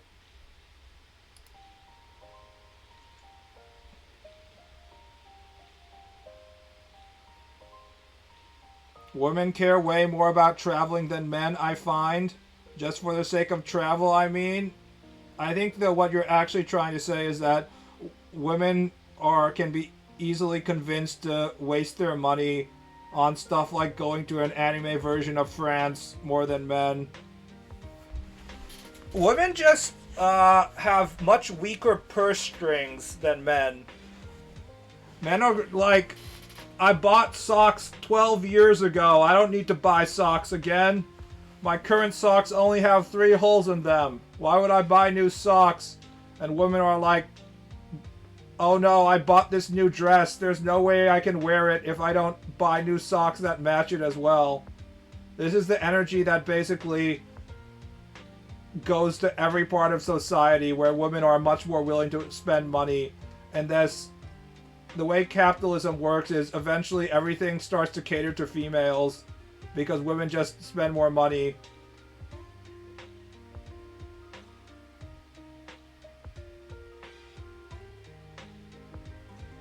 I have never heard a man say he likes when I dress in t-shirts and basketball soccer shorts. I like women when they dress in t-shirts and basketball soccer shorts.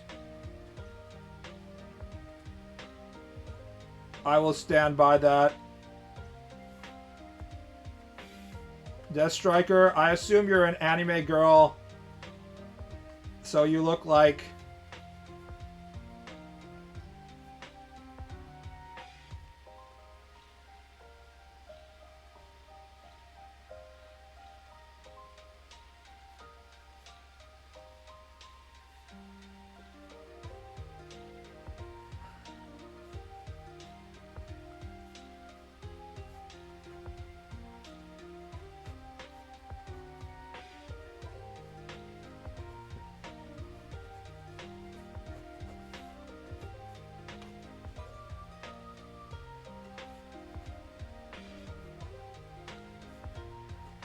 Look, here's a girl wearing t-shirt and soccer shorts.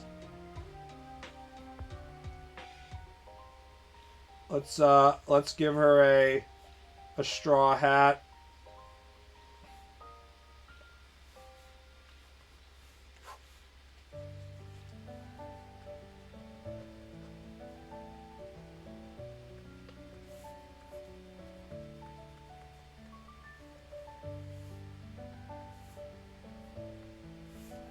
And now all we need to do is just color her brown.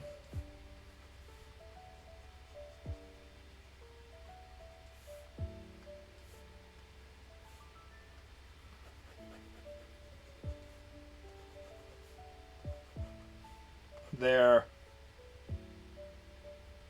Here we go. Ideal female created. Now say again that men require you to wear nice clothes instead of wearing t-shirts and basketball shorts, because you're wrong. In fact, one of the most common fetishes men has is when their girlfriend is like in bed and wearing one of their own shirts.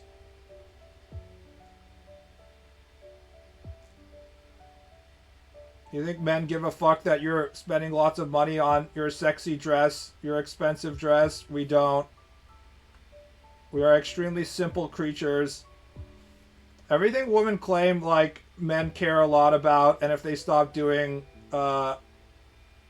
men would be unhappy. Shit like makeup and, like, fashion and stuff. If you actually stop doing it, 95% of men either wouldn't notice or they'd be like, oh, that's fine. Women spend money on stuff like fashion and clothes and makeup and shit because they want to. It's the exact same category as guys who spend all time working out and getting muscular and stuff. because they think that it will make them more attractive to women, and it's true to like some degree, but most of the guys who like are super into giga working out are just like telling themselves that they're going to be more attractive to women, but in reality they're just doing it for their own vanity. Are gyarus still a thing in Japan? Yes. I'm thinking of going to Osaka to observe the gyarus. But unfortunately, gyarus, like in the true meaning of gyarus, have kind of gone extinct, and now they're just like fashionable young women.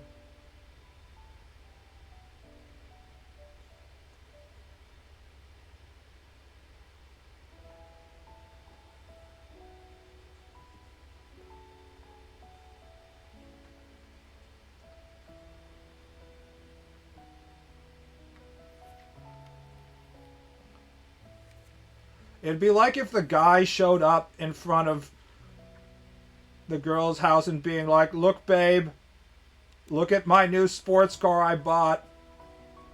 Do you like the Corvette, babe? I bought it for you. I know you wouldn't respect me as much as a man if I didn't own this Corvette. I know you'd leave me if I didn't have this expensive sports car." And she'd be like, "Huh. That's great, honey." That's what women's makeup is. It's men just like convincing themselves that they're doing this to get pussy, but it's entirely in their head. Women could definitely get away with having like 90% less makeup or no makeup. All the women who are like, "No, I look like a monster without makeup. I can't go without makeup." That's because they've already engineered their entire look to only exist with makeup, because they're assuming they need to have makeup on all the time. But if like you weren't shaving your eyebrows off, you wouldn't look like a monster in the first place. Women could definitely get away with just like plucking their eyebrows just a bit. Just like basic ass, you know, shaving the center of your eyebrow so you don't have a unibrow. That's like basically all you need to do. You don't need like all this extra stuff. You certainly don't need the good shit that you're paying for. Snooki is a gyaru? Basically, yes. I think gyaru just comes down to extremely aggressive urban fashion, and then you can become a gyaru. Look, there's a difference between Mickey and Minnie. It's all down to the makeup. No, it's the bow. Don't you know about Miss Pac-Man? Look at this extremely masculine yellow object. Here we go. Uh-oh. Wait a second. I'm gonna make it a female yellow object right now. Wait for it. Here we go. Oh, fuck. Miss Pac-Man, here she comes. Oh, that's so sexy. Oh, goddamn. Oh. Sexo.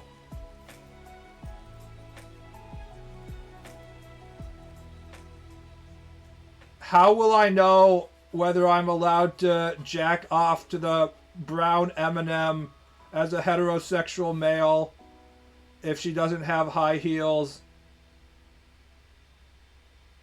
Wait, which ones are the female M&Ms? It's brown and green, right? Female M&Ms. Oh shit, the purple one's female too? Oh fuck. We have a new waifu, boys. Mars announces all female M&M pack.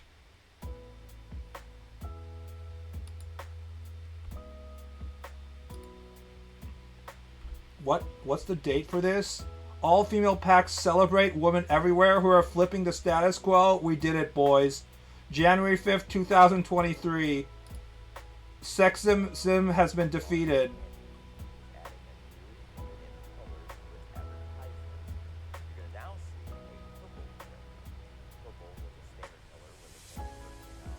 Hold on, we have to actually see the original version of this. This is too important.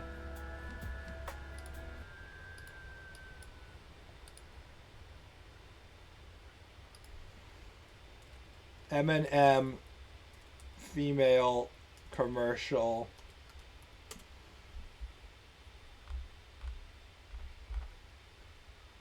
M&M purple.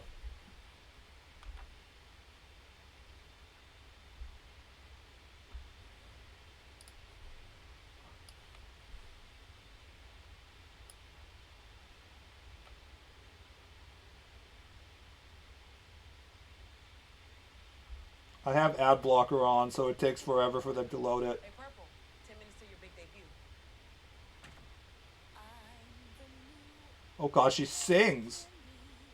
Do I have what it takes? I want to be the best, or even pretty good. Would be great. I'm a little unsure, I have to admit. Just be yourself. And you can do it! That man in the plant seems to think I can. Thank you, Mr. Plant Man. I think it's time for a big sweeping pan. Female sax player. Gonna be me. I'm just gonna be me.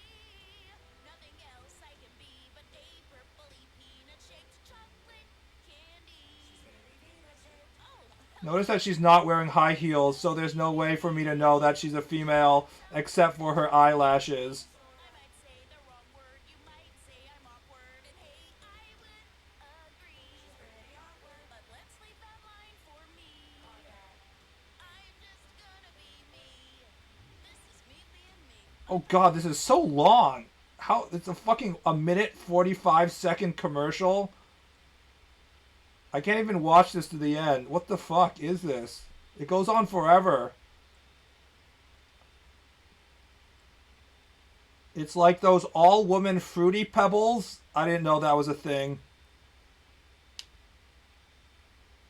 Berry Girl Boss Pebbles. I forgot who, but there's a clip of right-wing news anchor reacting to this with 10 layers of smarm. Wasn't there like a right-wing talk show host who got visibly upset that they stopped giving the green M&M high heels or something? Or was it go-go boots? I can't remember what she was wearing and what they changed it to. What was the green M&M? Was the brown M&M the high heels and the green M&M the go-go boots?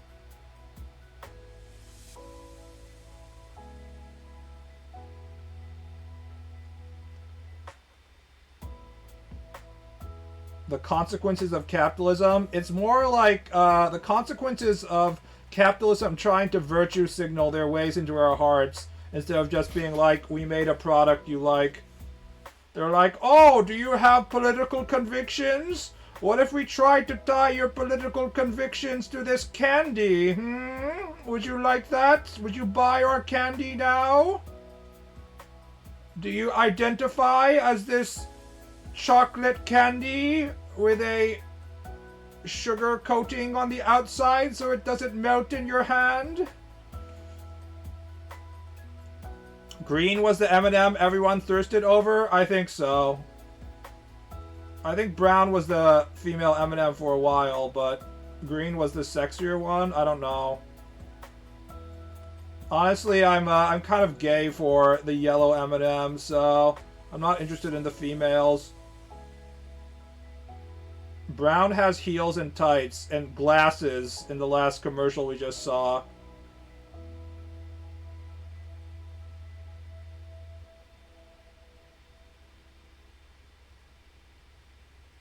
Megan and M&M. Girl boss. Literal girl boss. Dommy mommy.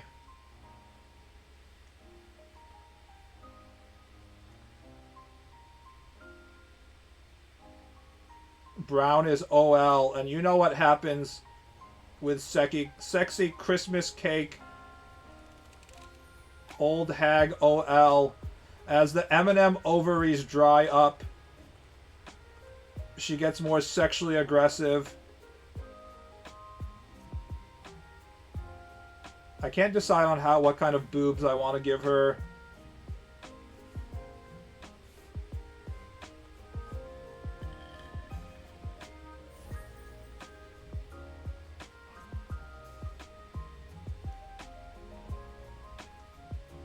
Hold on. I don't really know how to draw corsets. Also, corsets are kind of like their cope, because you're trying to make your waist thinner and your boobs get pushed up. So if you actually have naturally thin waist and big boobs to begin with, you don't need the corset. I'm sorry, women. I called you out for your corsets being cope, but it really is.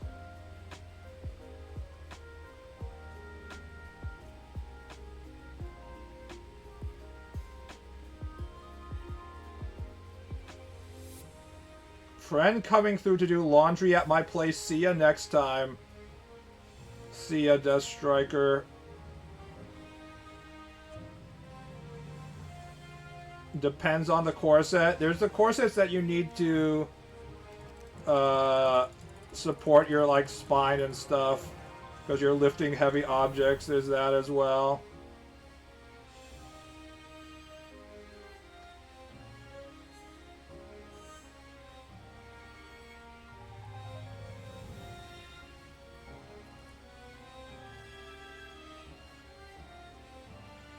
Why is this music getting like all grandiose? I thought this was like chill anime music.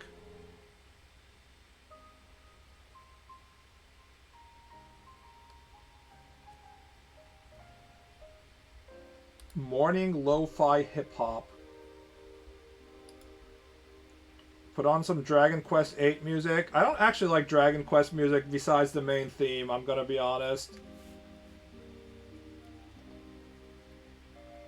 I've always been a Final Fantasy guy, if I have to choose between those two JRPG franchises. There are underbus, overbus, cinchers, waspies. Waspy sounds like the young, lowly version of a wasp, i.e. white Anglo-Saxon prostitute. It's like, oh, I'm such a waspy, teehee.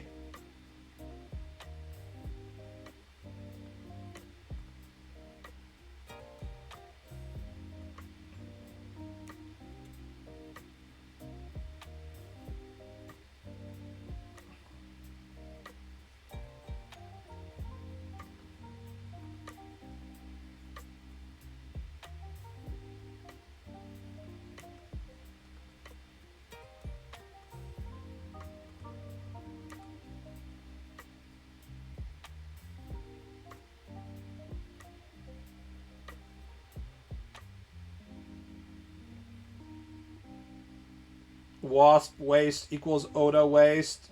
Where are their organs, Oda?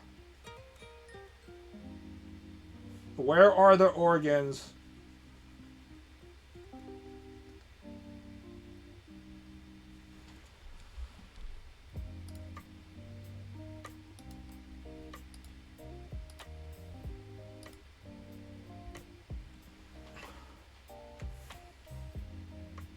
Organs are stored in the boobs? True. It all makes sense. Honestly, if Oda can draw men who have this body type,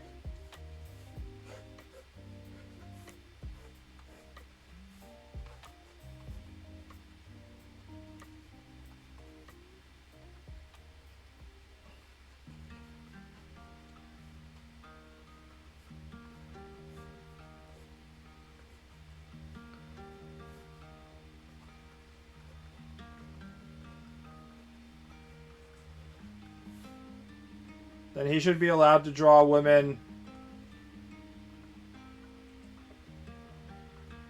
Excuse me.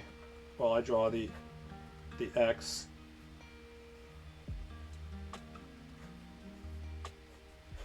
With this body type as well. And then give them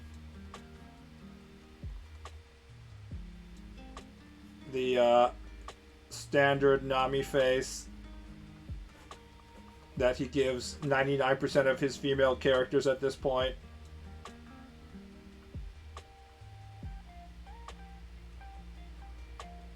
There have been cases of women having ribs removed to get a wasp waist. I remember in the 90s, I was told that Marilyn Manson had his ribs removed so he could suck his own dick. Was this true, or is it just an urban legend? I can't remember. Did Marilyn Manson actually get his ribs removed so he could suck his own dick? And did he suck his own dick? Or was I lied to as a child?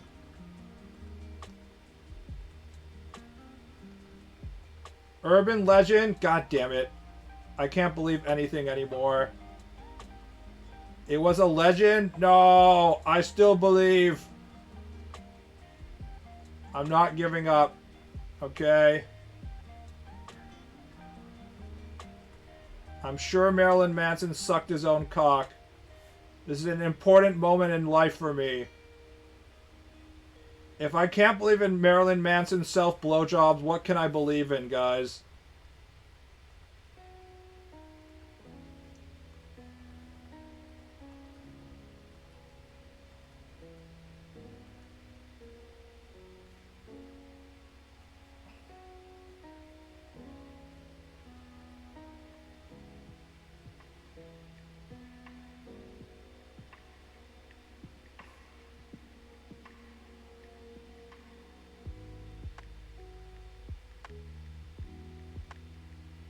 Believer in self-fellatio who believes in you. If you don't want to remove your ribs, you just need to make your own penis larger. If you have a 4-inch long cock, then it's going to be very difficult.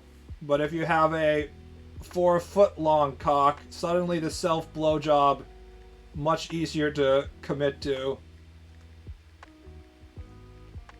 Just have a bigger cock, guys.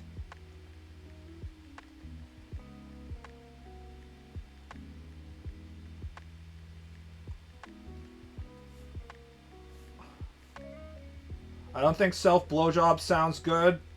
Hey, don't hate on it until you've tried it yourself.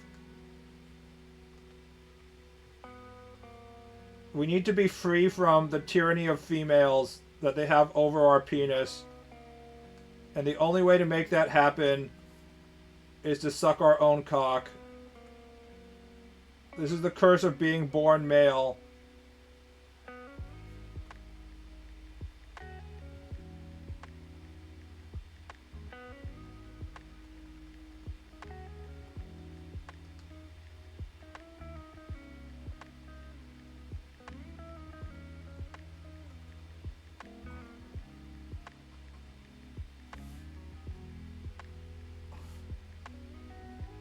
It's more easy for women to suck their own titties.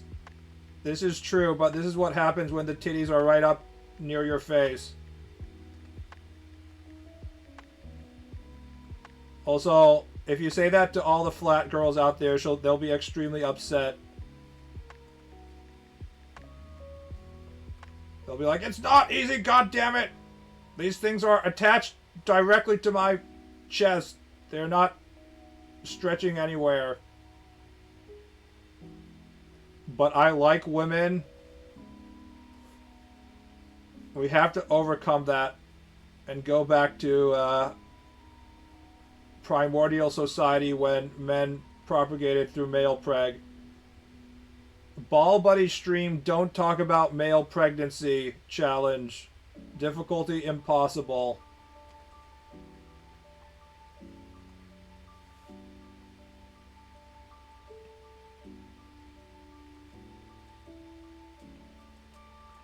Flat girls don't need to do it themselves. Yes. Do not worry, my flat queen. Perhaps, perchance, may I lick on your flat titties for you?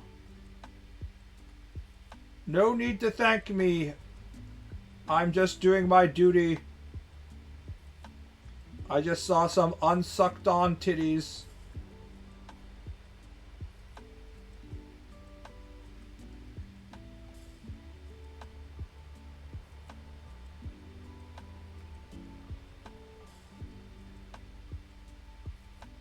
I prefer small booba anyways. I can help you suck them.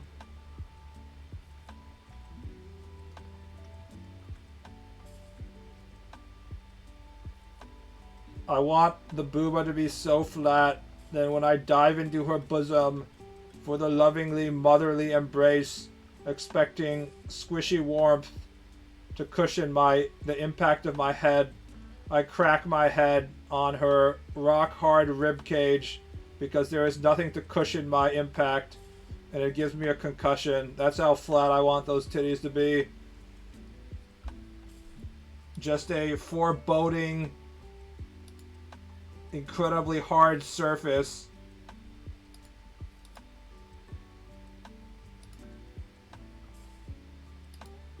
You think it's like diving into a pool and the water is gonna, break your fall, but instead it's like hitting the water at like high speed when water becomes like concrete and the surface tension of the water like breaks all the bones in your body.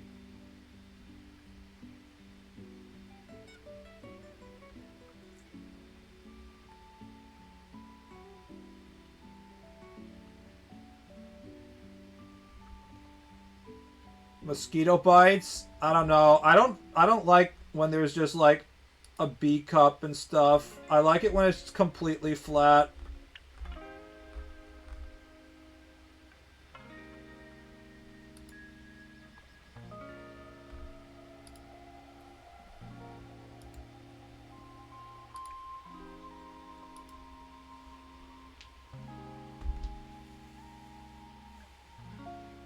I just want them to fit into my hands. The hell I'm gonna do with an overspilling bag of fat? You don't do anything. She uses them to slap you. The large boobs are a weapon of mass destruction.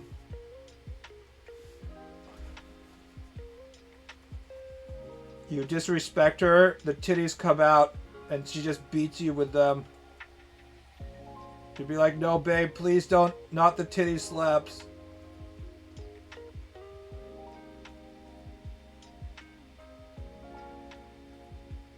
Like jumping from the Golden Gate Bridge. There's a similar impact measured from the terminal force experience from falling from the Golden Gate Bridge and hitting the water as what you experience when you try and dive into a flat girl's bosom. The impact onto the hard surface of her chest instantly kills you.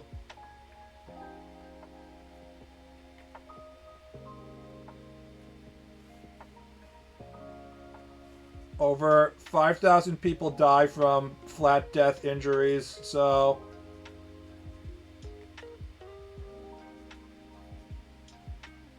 we call it the silent killer.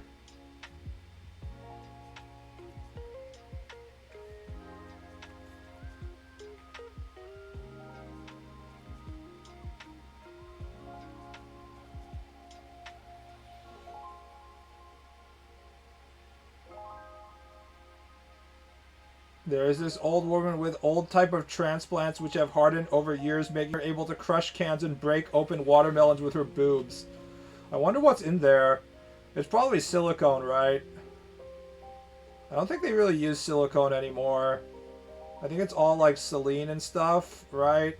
I don't think most people in this stream are relatively familiar with the type of technology being used in breast implants, but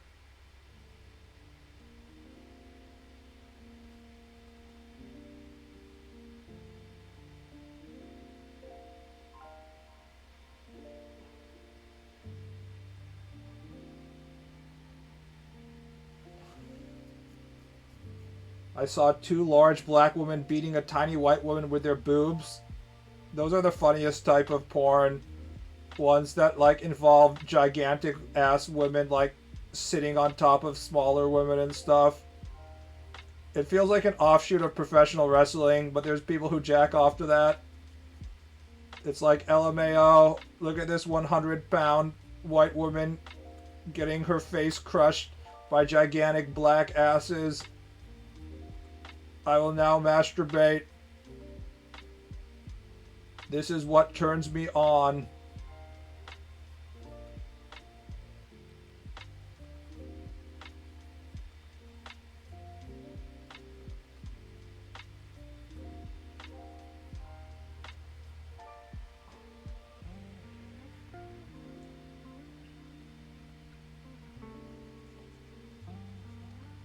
I don't know what to do for the crown design.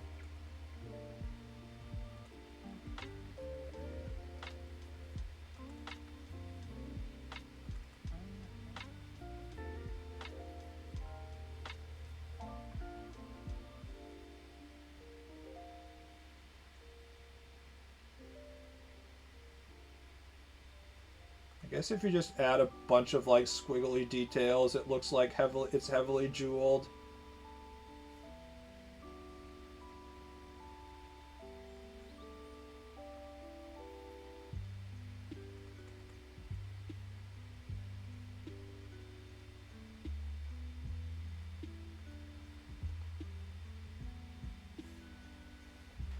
What vibes are you wanting? Evil Queen. Evil Queen speaking to mirror.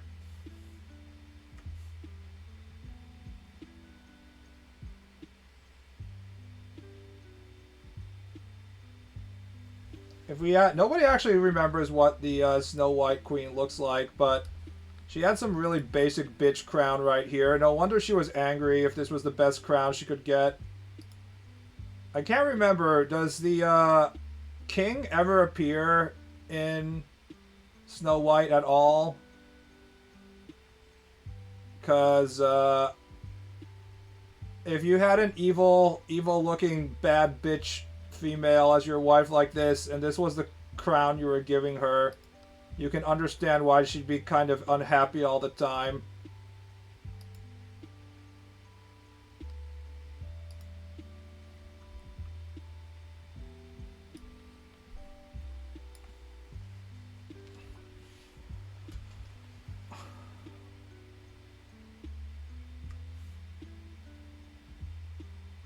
Only Disney King is Poseidon, I think. There's the Lion King. Mufasa! Got his own prequel. Zeus. Mufasa, Zeus, Poseidon. There's, in Aladdin, there's, he's not necessarily a king, but he's the Sultan, right? Who's getting his ass fucked by Jafar. Oh, Jafar, homosexual hypnosis porn with, what's his name? I forgot it. Jasmine's father. Rapunzel.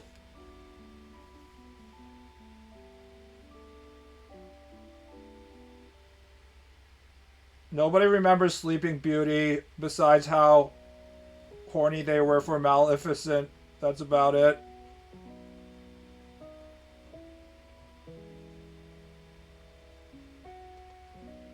%90 of Sleeping Beauty is just like the fairies dancing around and like poorly constructed musical numbers and cool backgrounds and stuff, and then people being like, ooh, Maleficent, sexo. That's about it.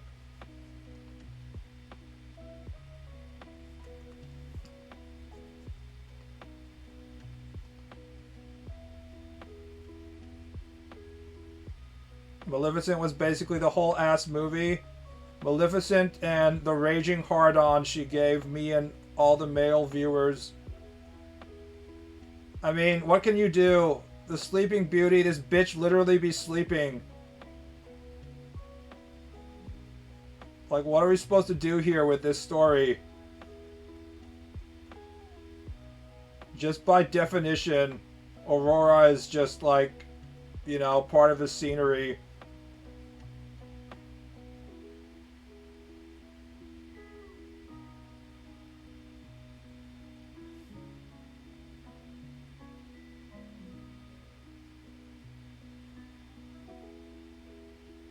I mean, yes, it would be a slightly different movie if you think about it, Snow White is also about her being unconscious as well. If Prince was like, I see this unconscious female. It is time for me to cop a feel. But he doesn't do that because he's Prince Charming. Also, the dwarfs are, you know, freaking him out. He probably felt pressured to wake her up instead of, you know, go directly to grabbing the titties.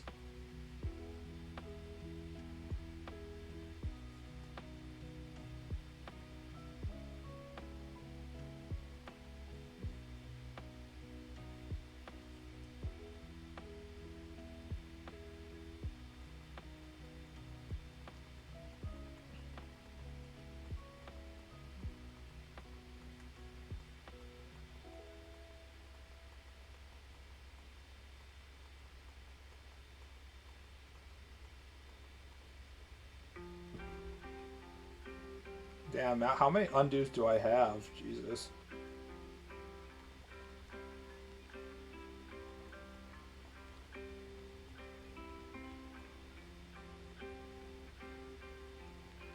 They can't show the original premise of Sleeping Beauty. Bro impregnates her while she's asleep. It's okay, he's a hot prince. She'll consent to the sexual actions later once she sees his face and sees that he has excellent genetic material.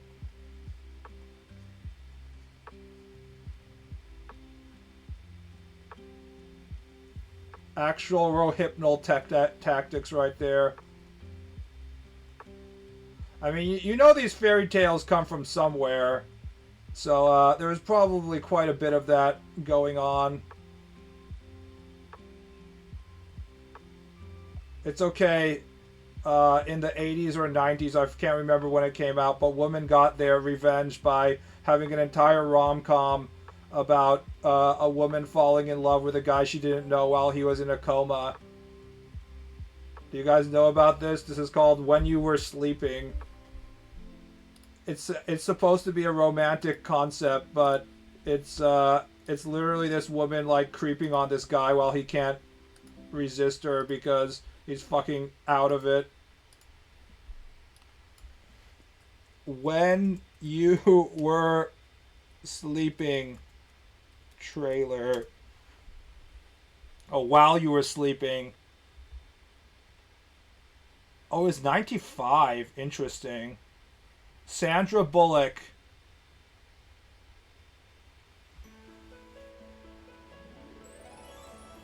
I'm not working this weekend, Jerry. Lucy. Every day I go and I sit in a booth like a beetle. I work every holiday. I go home to a cat. For Lucy, loneliness was a way of life. Julia's still single. She's a cat woman, guys! Shocker. But the moment she saw Peter, she became a believer in love at first sight. He was perfect. Then fate stepped in.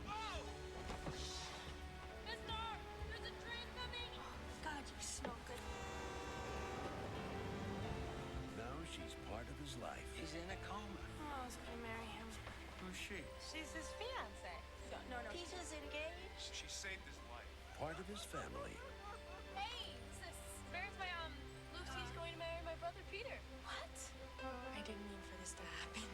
I don't know what to do. Don't tell them a thing. Since they met you, they figure they have Peter back. They need you, Lucy. Just like you need them. Come on, everybody. And the grandmother, she's got this heart thing. You said 3 attacks already. Now you tell them now, and you might as well shoot Grandma. That's right. You haven't met Jack yet. Welcome to the family. Oh, thank you. Another hot guy shows up. Which one of the 3 Stooges was Peter's favorite? Curly. Curly. Ha! He's everybody's favorite. Fact is, you're not really Peter's type. Alright, whose type am I? I like blondes. Whose type am I? Nobody would ever be attracted to Sandra Bullock, guys. Anything that you had. This ugly motherfucker, Sandra Bullock. Who could ever possibly love her? You have to tell me what to do. I like Jack. Pull the plug. You are sick. I'm sick. You're cheating on a vegetable. Caravan Pictures presents Sandra Bullock, These are your husband's things. Not my husband! Your fiance. Bill Pullman, She drives you so crazy, you don't know whether to hug her or just arm wrestle her. Peter Gallagher, He's awake. The family's here, Peter. in a film about love at second sight. Who are you? While You Were Sleeping. Guys, it's a comedy. That's why we have this comedic sound. I fucking love the 90s, bro. Remember the 90s when women were so sexy that Sandra Bullock was barely a 5 out of 10? She's not a 5 out of 10. She's just doing the standard rom-com female shtick in which woman is like, oh, I'm so ugly. Nobody could ever love me. Meanwhile, she's the hottest female on the planet. This is just extremely standard rom-com setup. It's also a standard shoujo manga setup. Every shoujo manga girl is like, oh, I'm such a plain Jane. Yeah, there's no way this hot boy could love me. And then, like, they have to draw her like the most attractive female every single fucking time. They couldn't actually have an ugly girl. That would be too depressing. Every woman wants to be like, oh, I'm so ugly, tee-hee. And then also, like, expect themselves to be portrayed as super hot and then get the hot guy. The shitty keyboard score, yes. Also Sandra Bullock in rom-com number 5000. Those from the 90s remember, but you couldn't, like, go to Blockbuster and walk through the comedy aisle without hitting, like, 5 different Sandra Bullock rom-coms at any point in your life. It was just, like, Sandra Bullock rom-com, one after another. Movie studios were like, we need to make money. I know. Make another Sandra Bullock rom-com. What will she be in this one? I don't know. We'll make her a writer, and she'll drive her favorite. No, I know. She'll be a fan of a book author, and she'll drive the guy off a cliff, and he'll break his leg, and she'll keep him in her abandoned cabin and demand that he writes a continuation of her favorite novel, and it will be silly and everyone will love it. Sandra Bullock is so charming.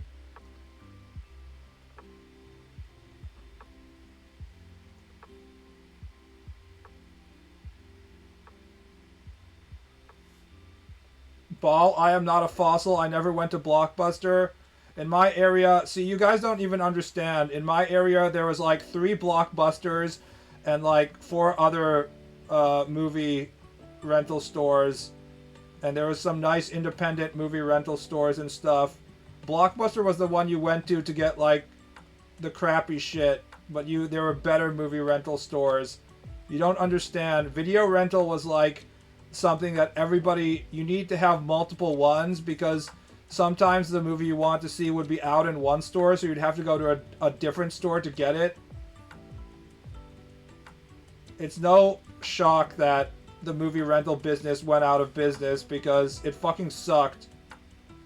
Just the whole thing of like having to take the video cassette back was just a huge pain in the ass, but you combine that with like having to fight other people for the limited number of copies of like Jumanji or whatever you wanted to watch in the 90s, and yeah, of course streaming is going to take their lunch. That's my favorite. The part with Sledgehammer is hilarious. It's such a heartwarming, beautiful story about a woman who just loves a book so much that she can't let go. And eventually, the author realizes that she's not just his captor. They have something magical between them.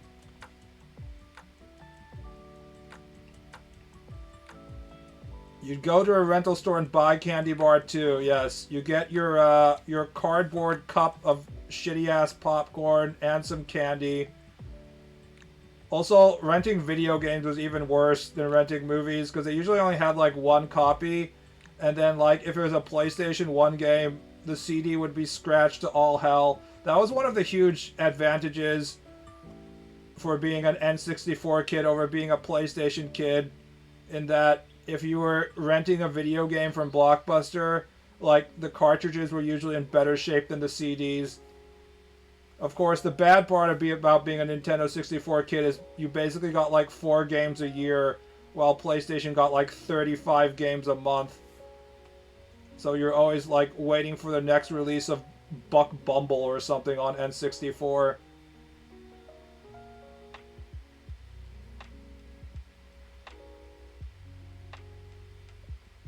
Blockbuster is great when your parents are the ones paying for it and not you. I mean, it was fun, like, looking at the boxes and stuff, though. There is something great about the anticipation and the ritual of getting the shit. But, like, if you actually had a choice between just selecting the movie you want to stream and not getting off your ass and driving to the store twice because you had to take the video back and, like, going through the ritual, then everyone's going to choose the streaming option, of course. But sometimes inconvenience breeds, like, its own breed of fun, you know? It's not always better to have everything be convenient. Speaking of 90s movies, I watched Jurassic Park last night on Amazon Prime, Japanese region.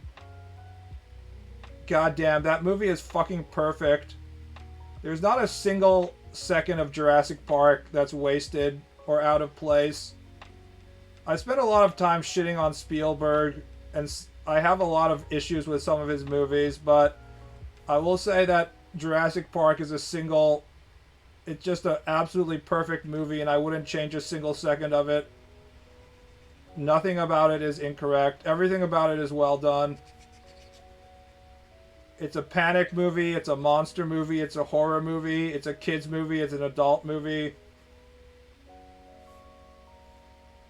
When you hear that fucking John Williams soundtrack as the helicopter approaches the island, you're like, fuck, here we go. I'm 39 and I still felt chills.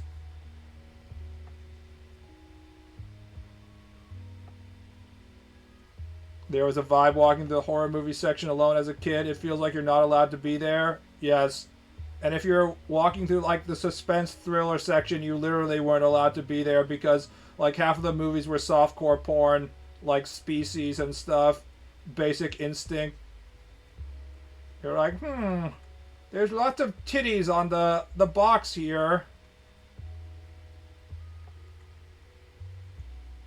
I will jack off my tiny penis when I get home.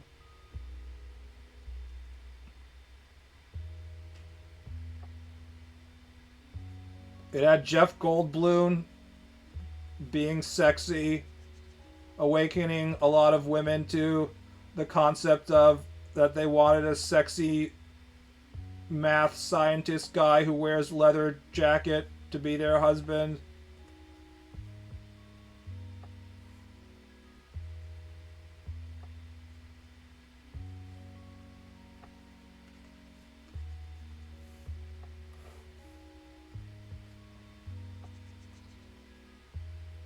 Seeing the Faces of Death cover? I don't remember that. I don't think it was in my Blockbuster.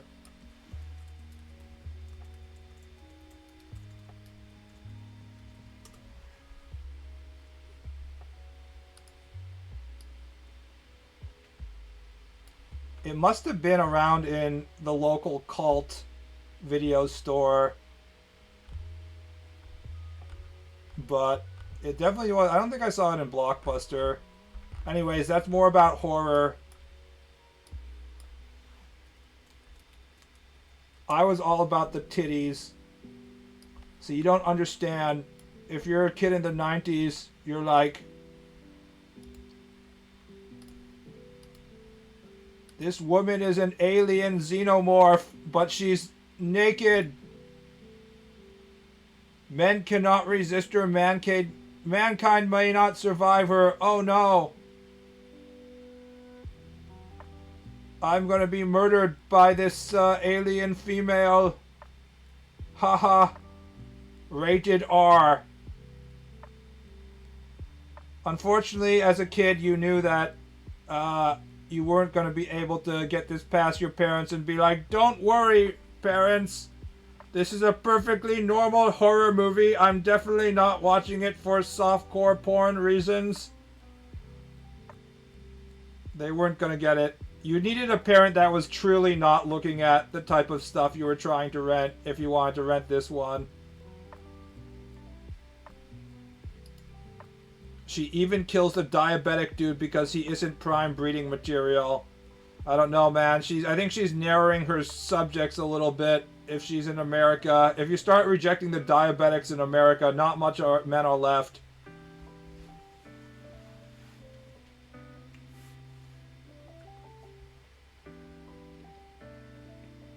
I saw Starship Troopers when I was 8 and it changed the course of my life. How? Did you choose to join the Marines? I'm doing my part.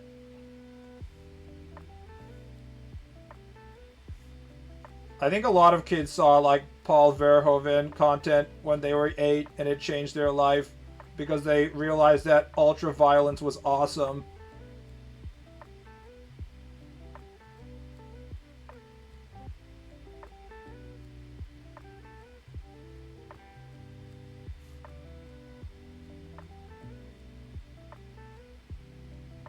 Instead, she chooses smart, horny scientist. If only we could find a way to get our scientists to breed.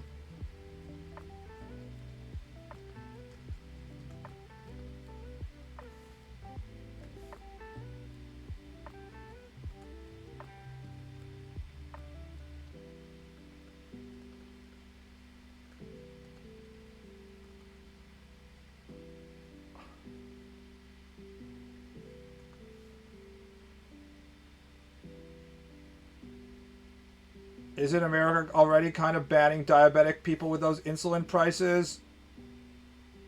Well, they don't want the diabetic people to actually die because then they can't, make money off of them. So that's not how it works.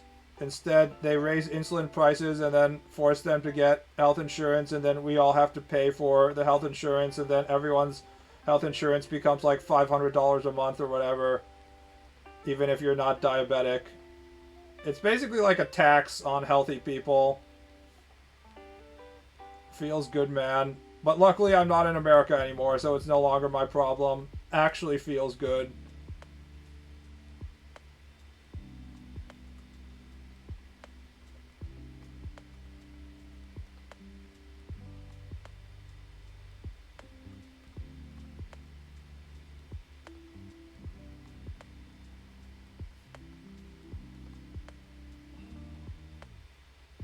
They are countering it with GLP-1s.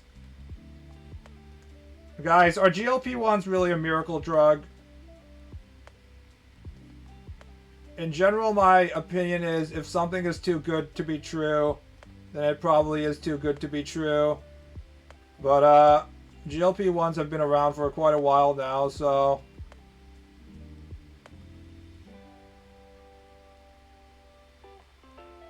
Just inject this forever. There was a New York Times column recently that was like, GLP-1 users have been disappointed to learn that they regain all their weight once they go off the drug.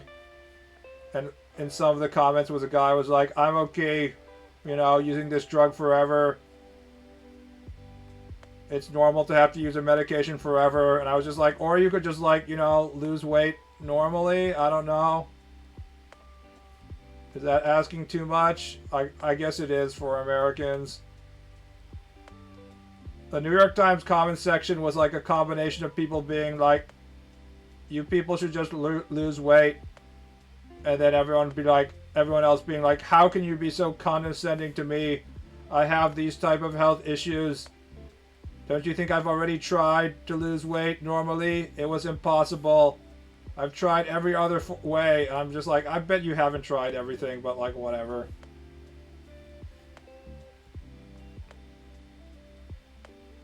It's nuts to me that people just never eat better. It's so easy. Americans live in a perpetual food desert where basically every single thing they eat is just made up of, fat and sugar. As someone who was eating a lot of sugar and then cut sugar starting at the beginning of last year, I can kind of tell how your body creates a dependency on like the insulin spikes it gives you and how it makes you feel and stuff like that. So I'm not surprised that people have a lot of difficulty changing their diet. And I'm someone who is relatively physically active and, wasn't gaining much weight because I was properly working out. But even that, I was still, properly gaining weight after a while. So I can only imagine how like fucked up the metabolism and like the brain impulses and stuff of all these people who don't properly exercise and just like fill their veins full of sugar. How it must feel for them. It really kind of fucks with like your senses of like how your hunger works and shit. Like once you cut yourself away from the American diet, you don't really get hungry in the same way. So I believe these people when they say it's like unbearable in terms of their hunger. But what they need to do is they need to change their diet in the first part, and that should help a lot of stuff.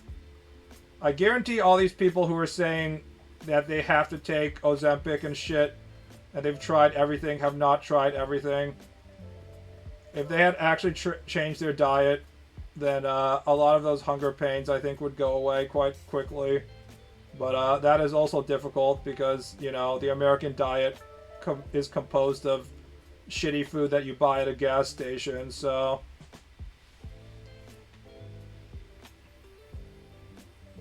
When and how you ingest carbs. Just eating a bunch of, like, vegetables to get your fiber in before you eat your carbs really can change with, like, how your stomach feels. Like, eat your veggies first and let them absorb the insulin spike before you ingest your carbs. Also, just changing all your stuff like white bread or white rice to whole grain rice makes a huge difference. As someone who only eats brown rice while I'm in Japan, which is definitely a white rice country, I can feel my insulin spiking when I actually eat out and eat their white rice. But when I'm at home and I'm eating brown rice that I cooked myself, like, no matter how many bowls of rice I eat, I don't feel my insulin spiking. So it makes a huge difference. And it's all you have to do is just change what you're buying at the grocery store, but people aren't willing to do that.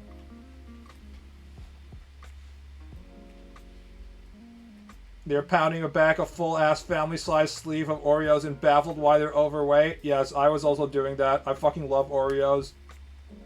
It was also making me overweight, shockingly. Who would have thought?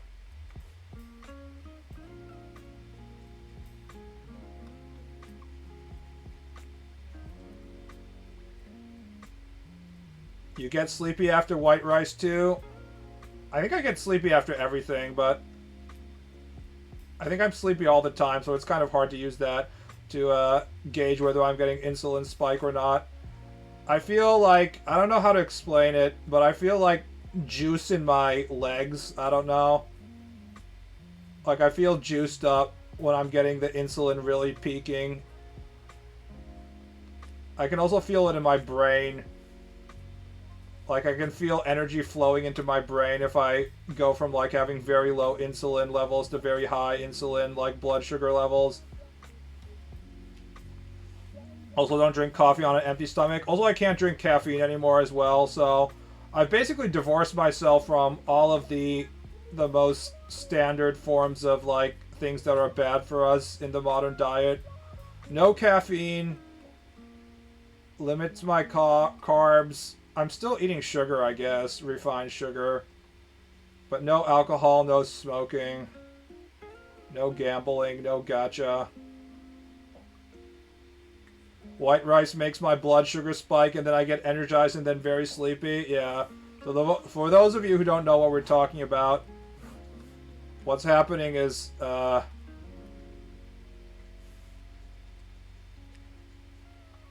I guess it's not the insulin, it's the blood sugar. You're like, oh, I'm so tired. And then you eat your giant heaping bowl of white rice gohan. Delicious. And then you're like, ah, your body is like, oh, it's coming, let's go. And your blood sugar spikes. And then your body is like, wait, it's too high. And then the insulin comes in and it's like, okay, relax, go down, and it crashes because you're jamming a shit ton of insulin into your body. And then this act, the roller coaster of getting the insulin is why you get sleepy, because now like your insulin is being released and now like you don't have as much energy and then you fall asleep. So instead of this, if you eat brown rice instead of the roller coaster, it just goes like this, and you don't get much insulin release. There's insulin release, but it's much more, you know, balanced out over time, and you just feel normal.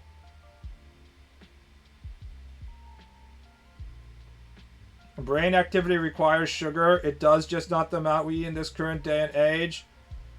So it requires sugar, but we didn't have refined sugar, you know, a million years ago when our body was evolving, right?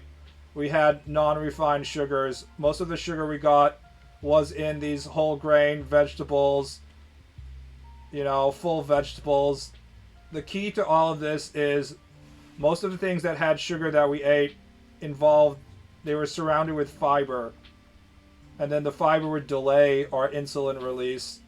So our blood sugar wouldn't spike in the same way back in the day when we were like eating random potatoes we found in the ground and stuff. So a general tip on eating healthy is just thinking in terms of like, would a caveman version of me have access to this food? And if they didn't have access to that food in that format, it's probably not very good for you. Which is why all the people who are like RFK, who are like, you can eat butter, you can eat, you know, red meat and stuff, you know, there's a lot of studies that show that's probably true as well, even though I think it's primarily cope from people who just want to eat red meat. But like, you know, we were eating red meat back in the day. It's just we weren't eating as much as, you know, whatever red meat is available to us right now in modern society. Like, we weren't finding an antelope every day and killing an antelope every day. There weren't that enough antelopes around at the time, right? So that's how you get these diet, like the Mediterranean diet, which is generally considered to just be like the gold standard for how we should be eating. And it's like, instead of eating red meat, you should be eating fish and sometimes chicken, which makes more sense, right? Because like, you could probably get a fish per day, and you could probably get vegetables on a daily basis, and maybe some chickens, the primordial forest chicken. But you weren't necessarily getting a mammoth every day.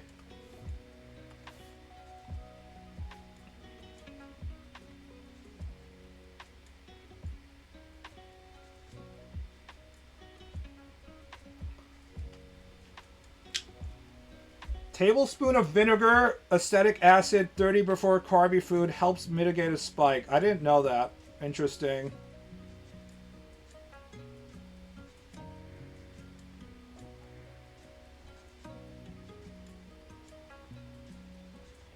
Mediterranean is especially good because of the olive oil. Yeah, it's like omega-3 fatty acids or something. Fish have that as well.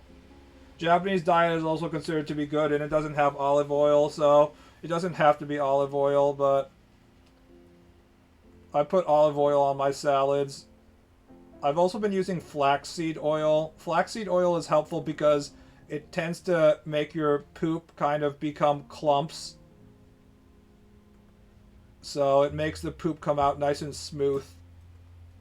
It's helpful in both in terms of like constipation and diarrhea.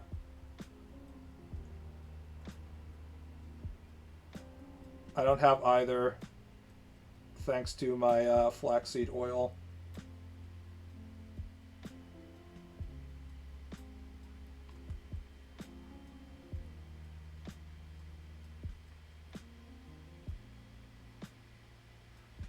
I grew up with Italian American, half of my family. We learned some good eating habits. The thing is, Italy is having like the same kind of eating too much carb problems that America has right now. Like, the Italian health minister was like, we're eating too much pasta, and I'm like, shit. I mean, if I wasn't Italy, I'd be eating a shit ton of pasta myself. Honestly, I can feel the carb insulin spike from pasta way harder than I feel it from rice. White rice will do it as well, but like if I eat pasta, ooh boy, I can truly feel it. If I was gonna like run a marathon or something, I'd just eat like a fucking massive bowl of like spaghetti or, you know, one of the shell pasta things. I just carb load the fuck out of that.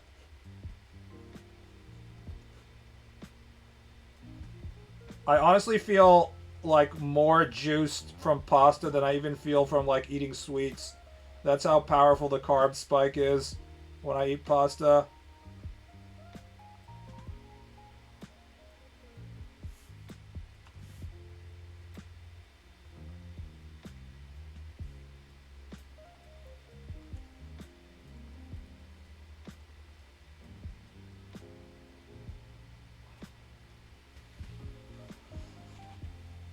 Pasta is great if you only plan on a single meal, lol.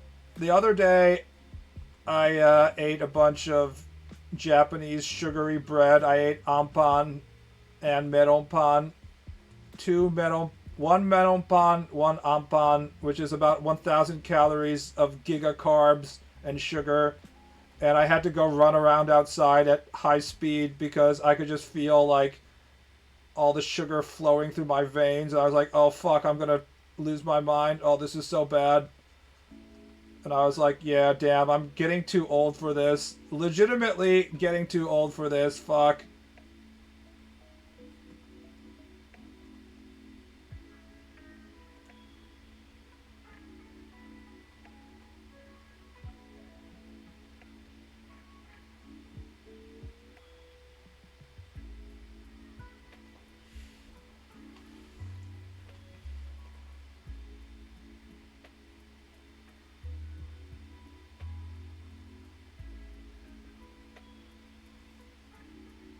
Why must you rub this in my face? Japan is the land of bread.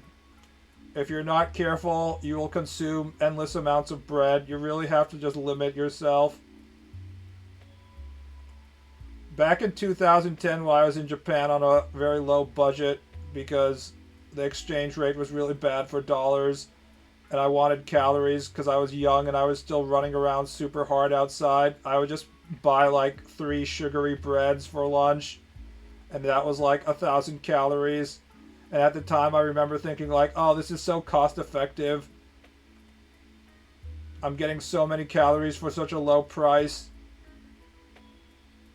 Which is like absolute psycho behavior now that I'm 39. But at the time, as like I was so young, my body could fucking handle it.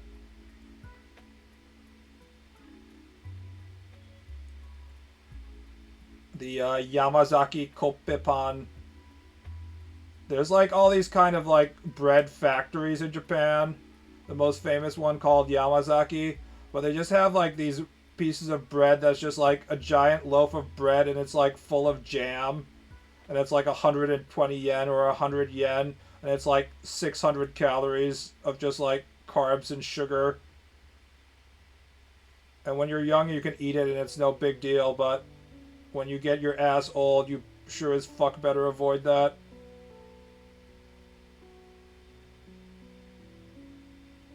Kind of need to up my calorie intake. Well, don't do it eating sugary bread. I need to up my calorie intake as well now that I'm in Japan because not that I don't need to up it. I need to readjust it back to normal American calorie intake. Because if you're in Japan, you eat like normal food based on normal food proportions that they give you. The normal food portion, not proportion, normal food portion in Japan is like 1/2 the size of an American food portion. So if you just are like, oh, this is a normal serving, if I eat this, I won't be hungry, you're going to be really hungry.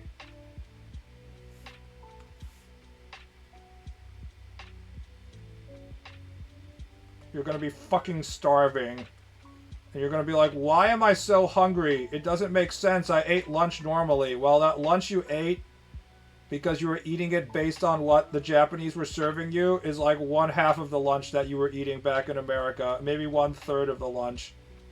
Just like, it's because everything is smaller. except the giant sugary pieces of bread that cost 100 yen. Everything, it's not just like the meat is smaller, like the entire plate is smaller. And because everything is smaller, you don't notice that what you're eating is smaller. The plate is smaller, so it doesn't seem like the food is smaller. And everyone around you is eating it like it's a normal portion. And you're gonna be like, wait, why the fuck am I so hungry?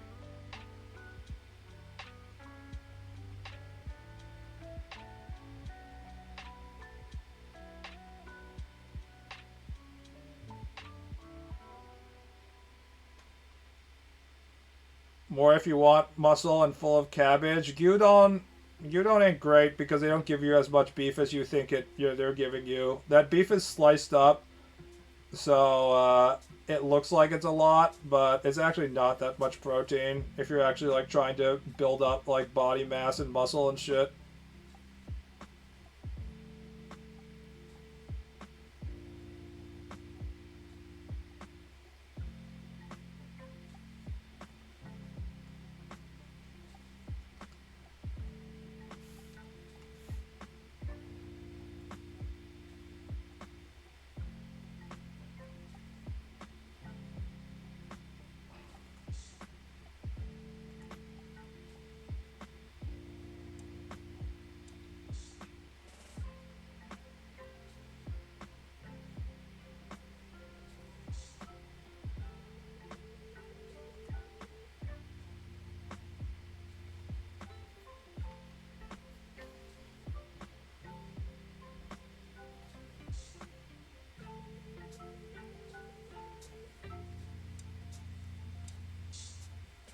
Shit, now I'm getting hungry.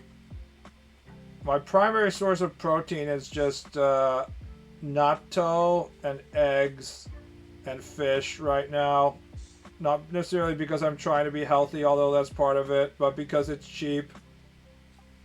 Natto is definitely like, beans are the cheapest form of protein. If you're in Japan, you get your beans, your tofu, your egg. I do not like eggs, but I'm forced to eat them because I'm cheap. What I don't like about eggs is the smell, so I overcome this by covering it in Tabasco sauce. Fry it in a pan. Cover it in Tabasco. Problem solved.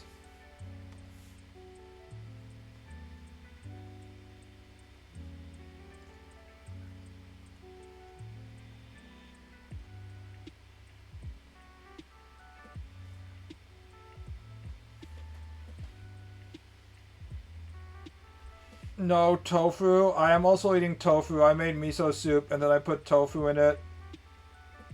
I combine the miso soup I make is full of daikon, carrots, and gobo, which is another type of root vegetable, and then tofu. I'm using the recipe for pork soup, which is like a variation on miso soup, but then you add a bunch of root vegetables to it, and it goes well with the pork. But instead of adding pork, I just did it with just miso this time. It tastes better with pork. I'll probably add pork next time. I was just seeing like how much I could cut my red meat intake and still take it, but it's only a small amount of pork, so I think I'll go back to putting pork in. Miso soup is goated. It's also very healthy as long as you make sure you don't get too much salt intake. At least that's what they say because it's fermented. That's the trend right now, is you're supposed to eat all this fermented food, including miso, of course.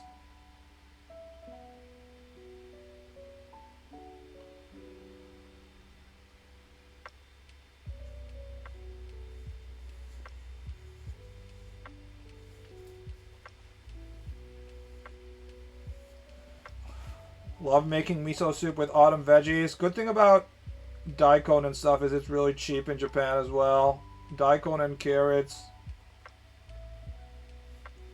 I'm not a huge fan of the sharp taste of daikon radish, but I mean, if you're putting it in miso soup, it just tastes like miso, so.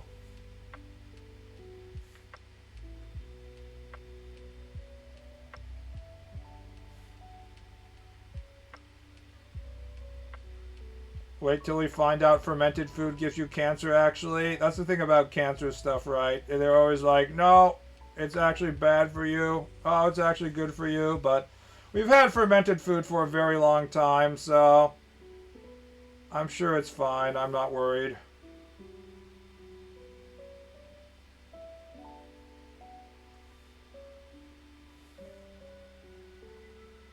It's red meat and seed oil that's good for you. There's a high possibility that seed oil is good for you, though.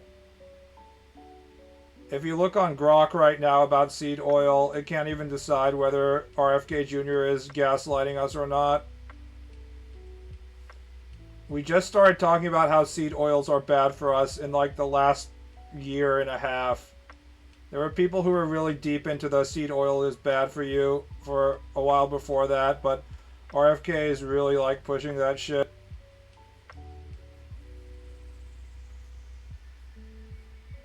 Honestly, when people are just like, you should try the Atkins diet, blah blah blah, just eat butter and red meat, I'm just like, bro, you just want to eat butter and red meat. Do we really need to like pretend like it's good for us? Just say that we like eating butter and red meat. Come on, man.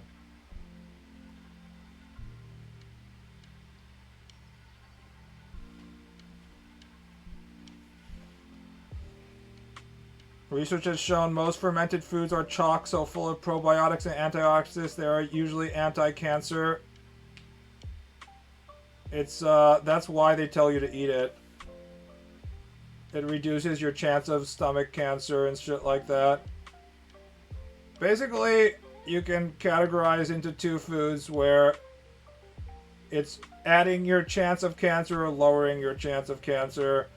And generally we think that vegetables and like fermented foods lower your chance of cancer. There hasn't been really, much evidence otherwise, unless it's full of like if it's rotting with like some unknown bacteria, it might be increasing your cancer rate. But if it's bacteria that's good for your gut, and we know it's good for your gut, then it's probably good for you.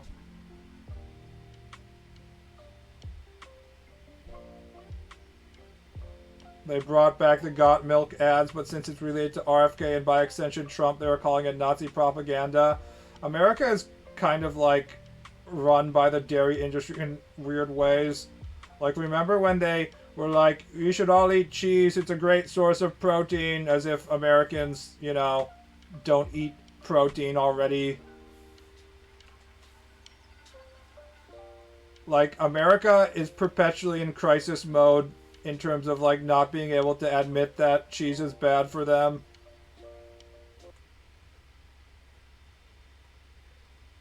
And the dairy lobby is just super powerful, so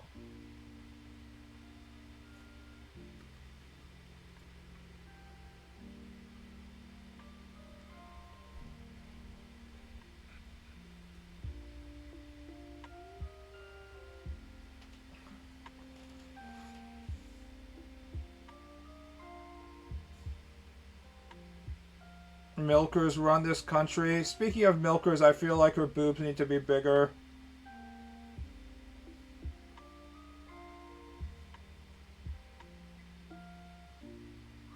They should be aggressively large. Make sure they're saggy as well. This is important. As the boobs get bigger, they should be lower on the general body, as they can no longer support their massive weight.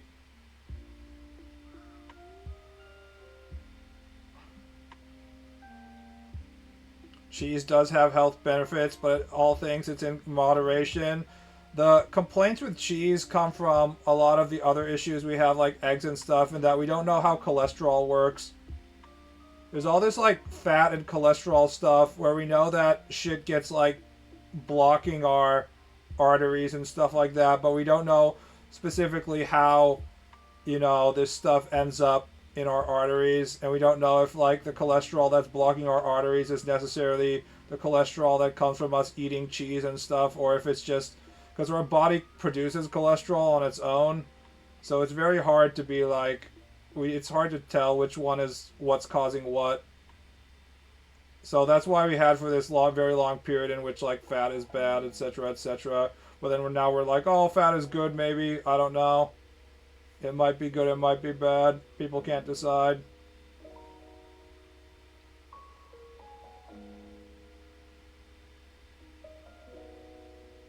You know how female crocodiles and reptiles get more fertile with age? I'm pretty sure. Don't those things like live forever?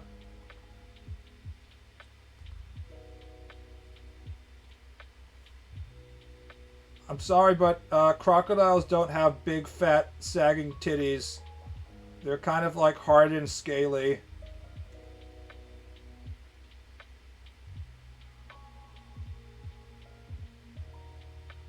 It's almost like they're not mammals or something. I don't understand. Where are the crocodile titties, God? How am I supposed to have sex with that alligator if you don't give it boobs?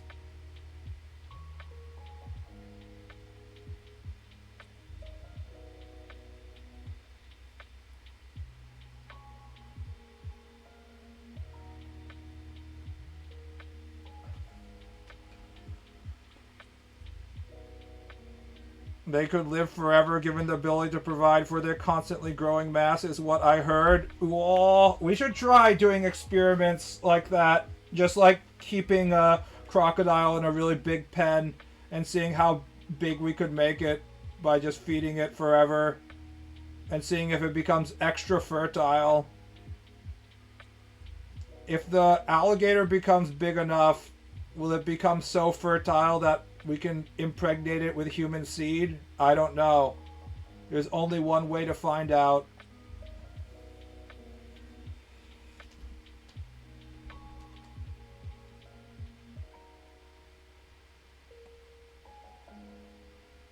Tell that to furry artists that draw massive mommy milkers on gators. Excuse me, the term we like to use is scaly. I myself, or I'm a prominent member of the scaly community, and am famous for my water monitor porn. There's already a croc in a sanctuary that's 120 plus right now. Is she available?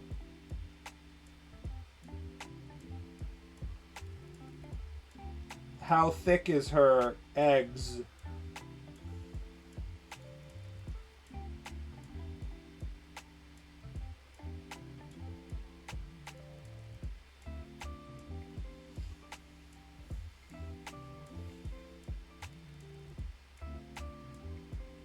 Oh. Is it effing?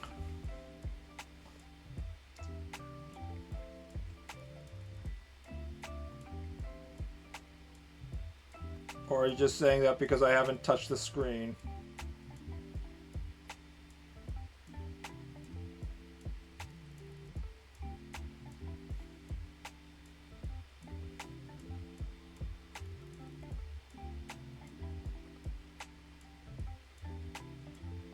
Did it F?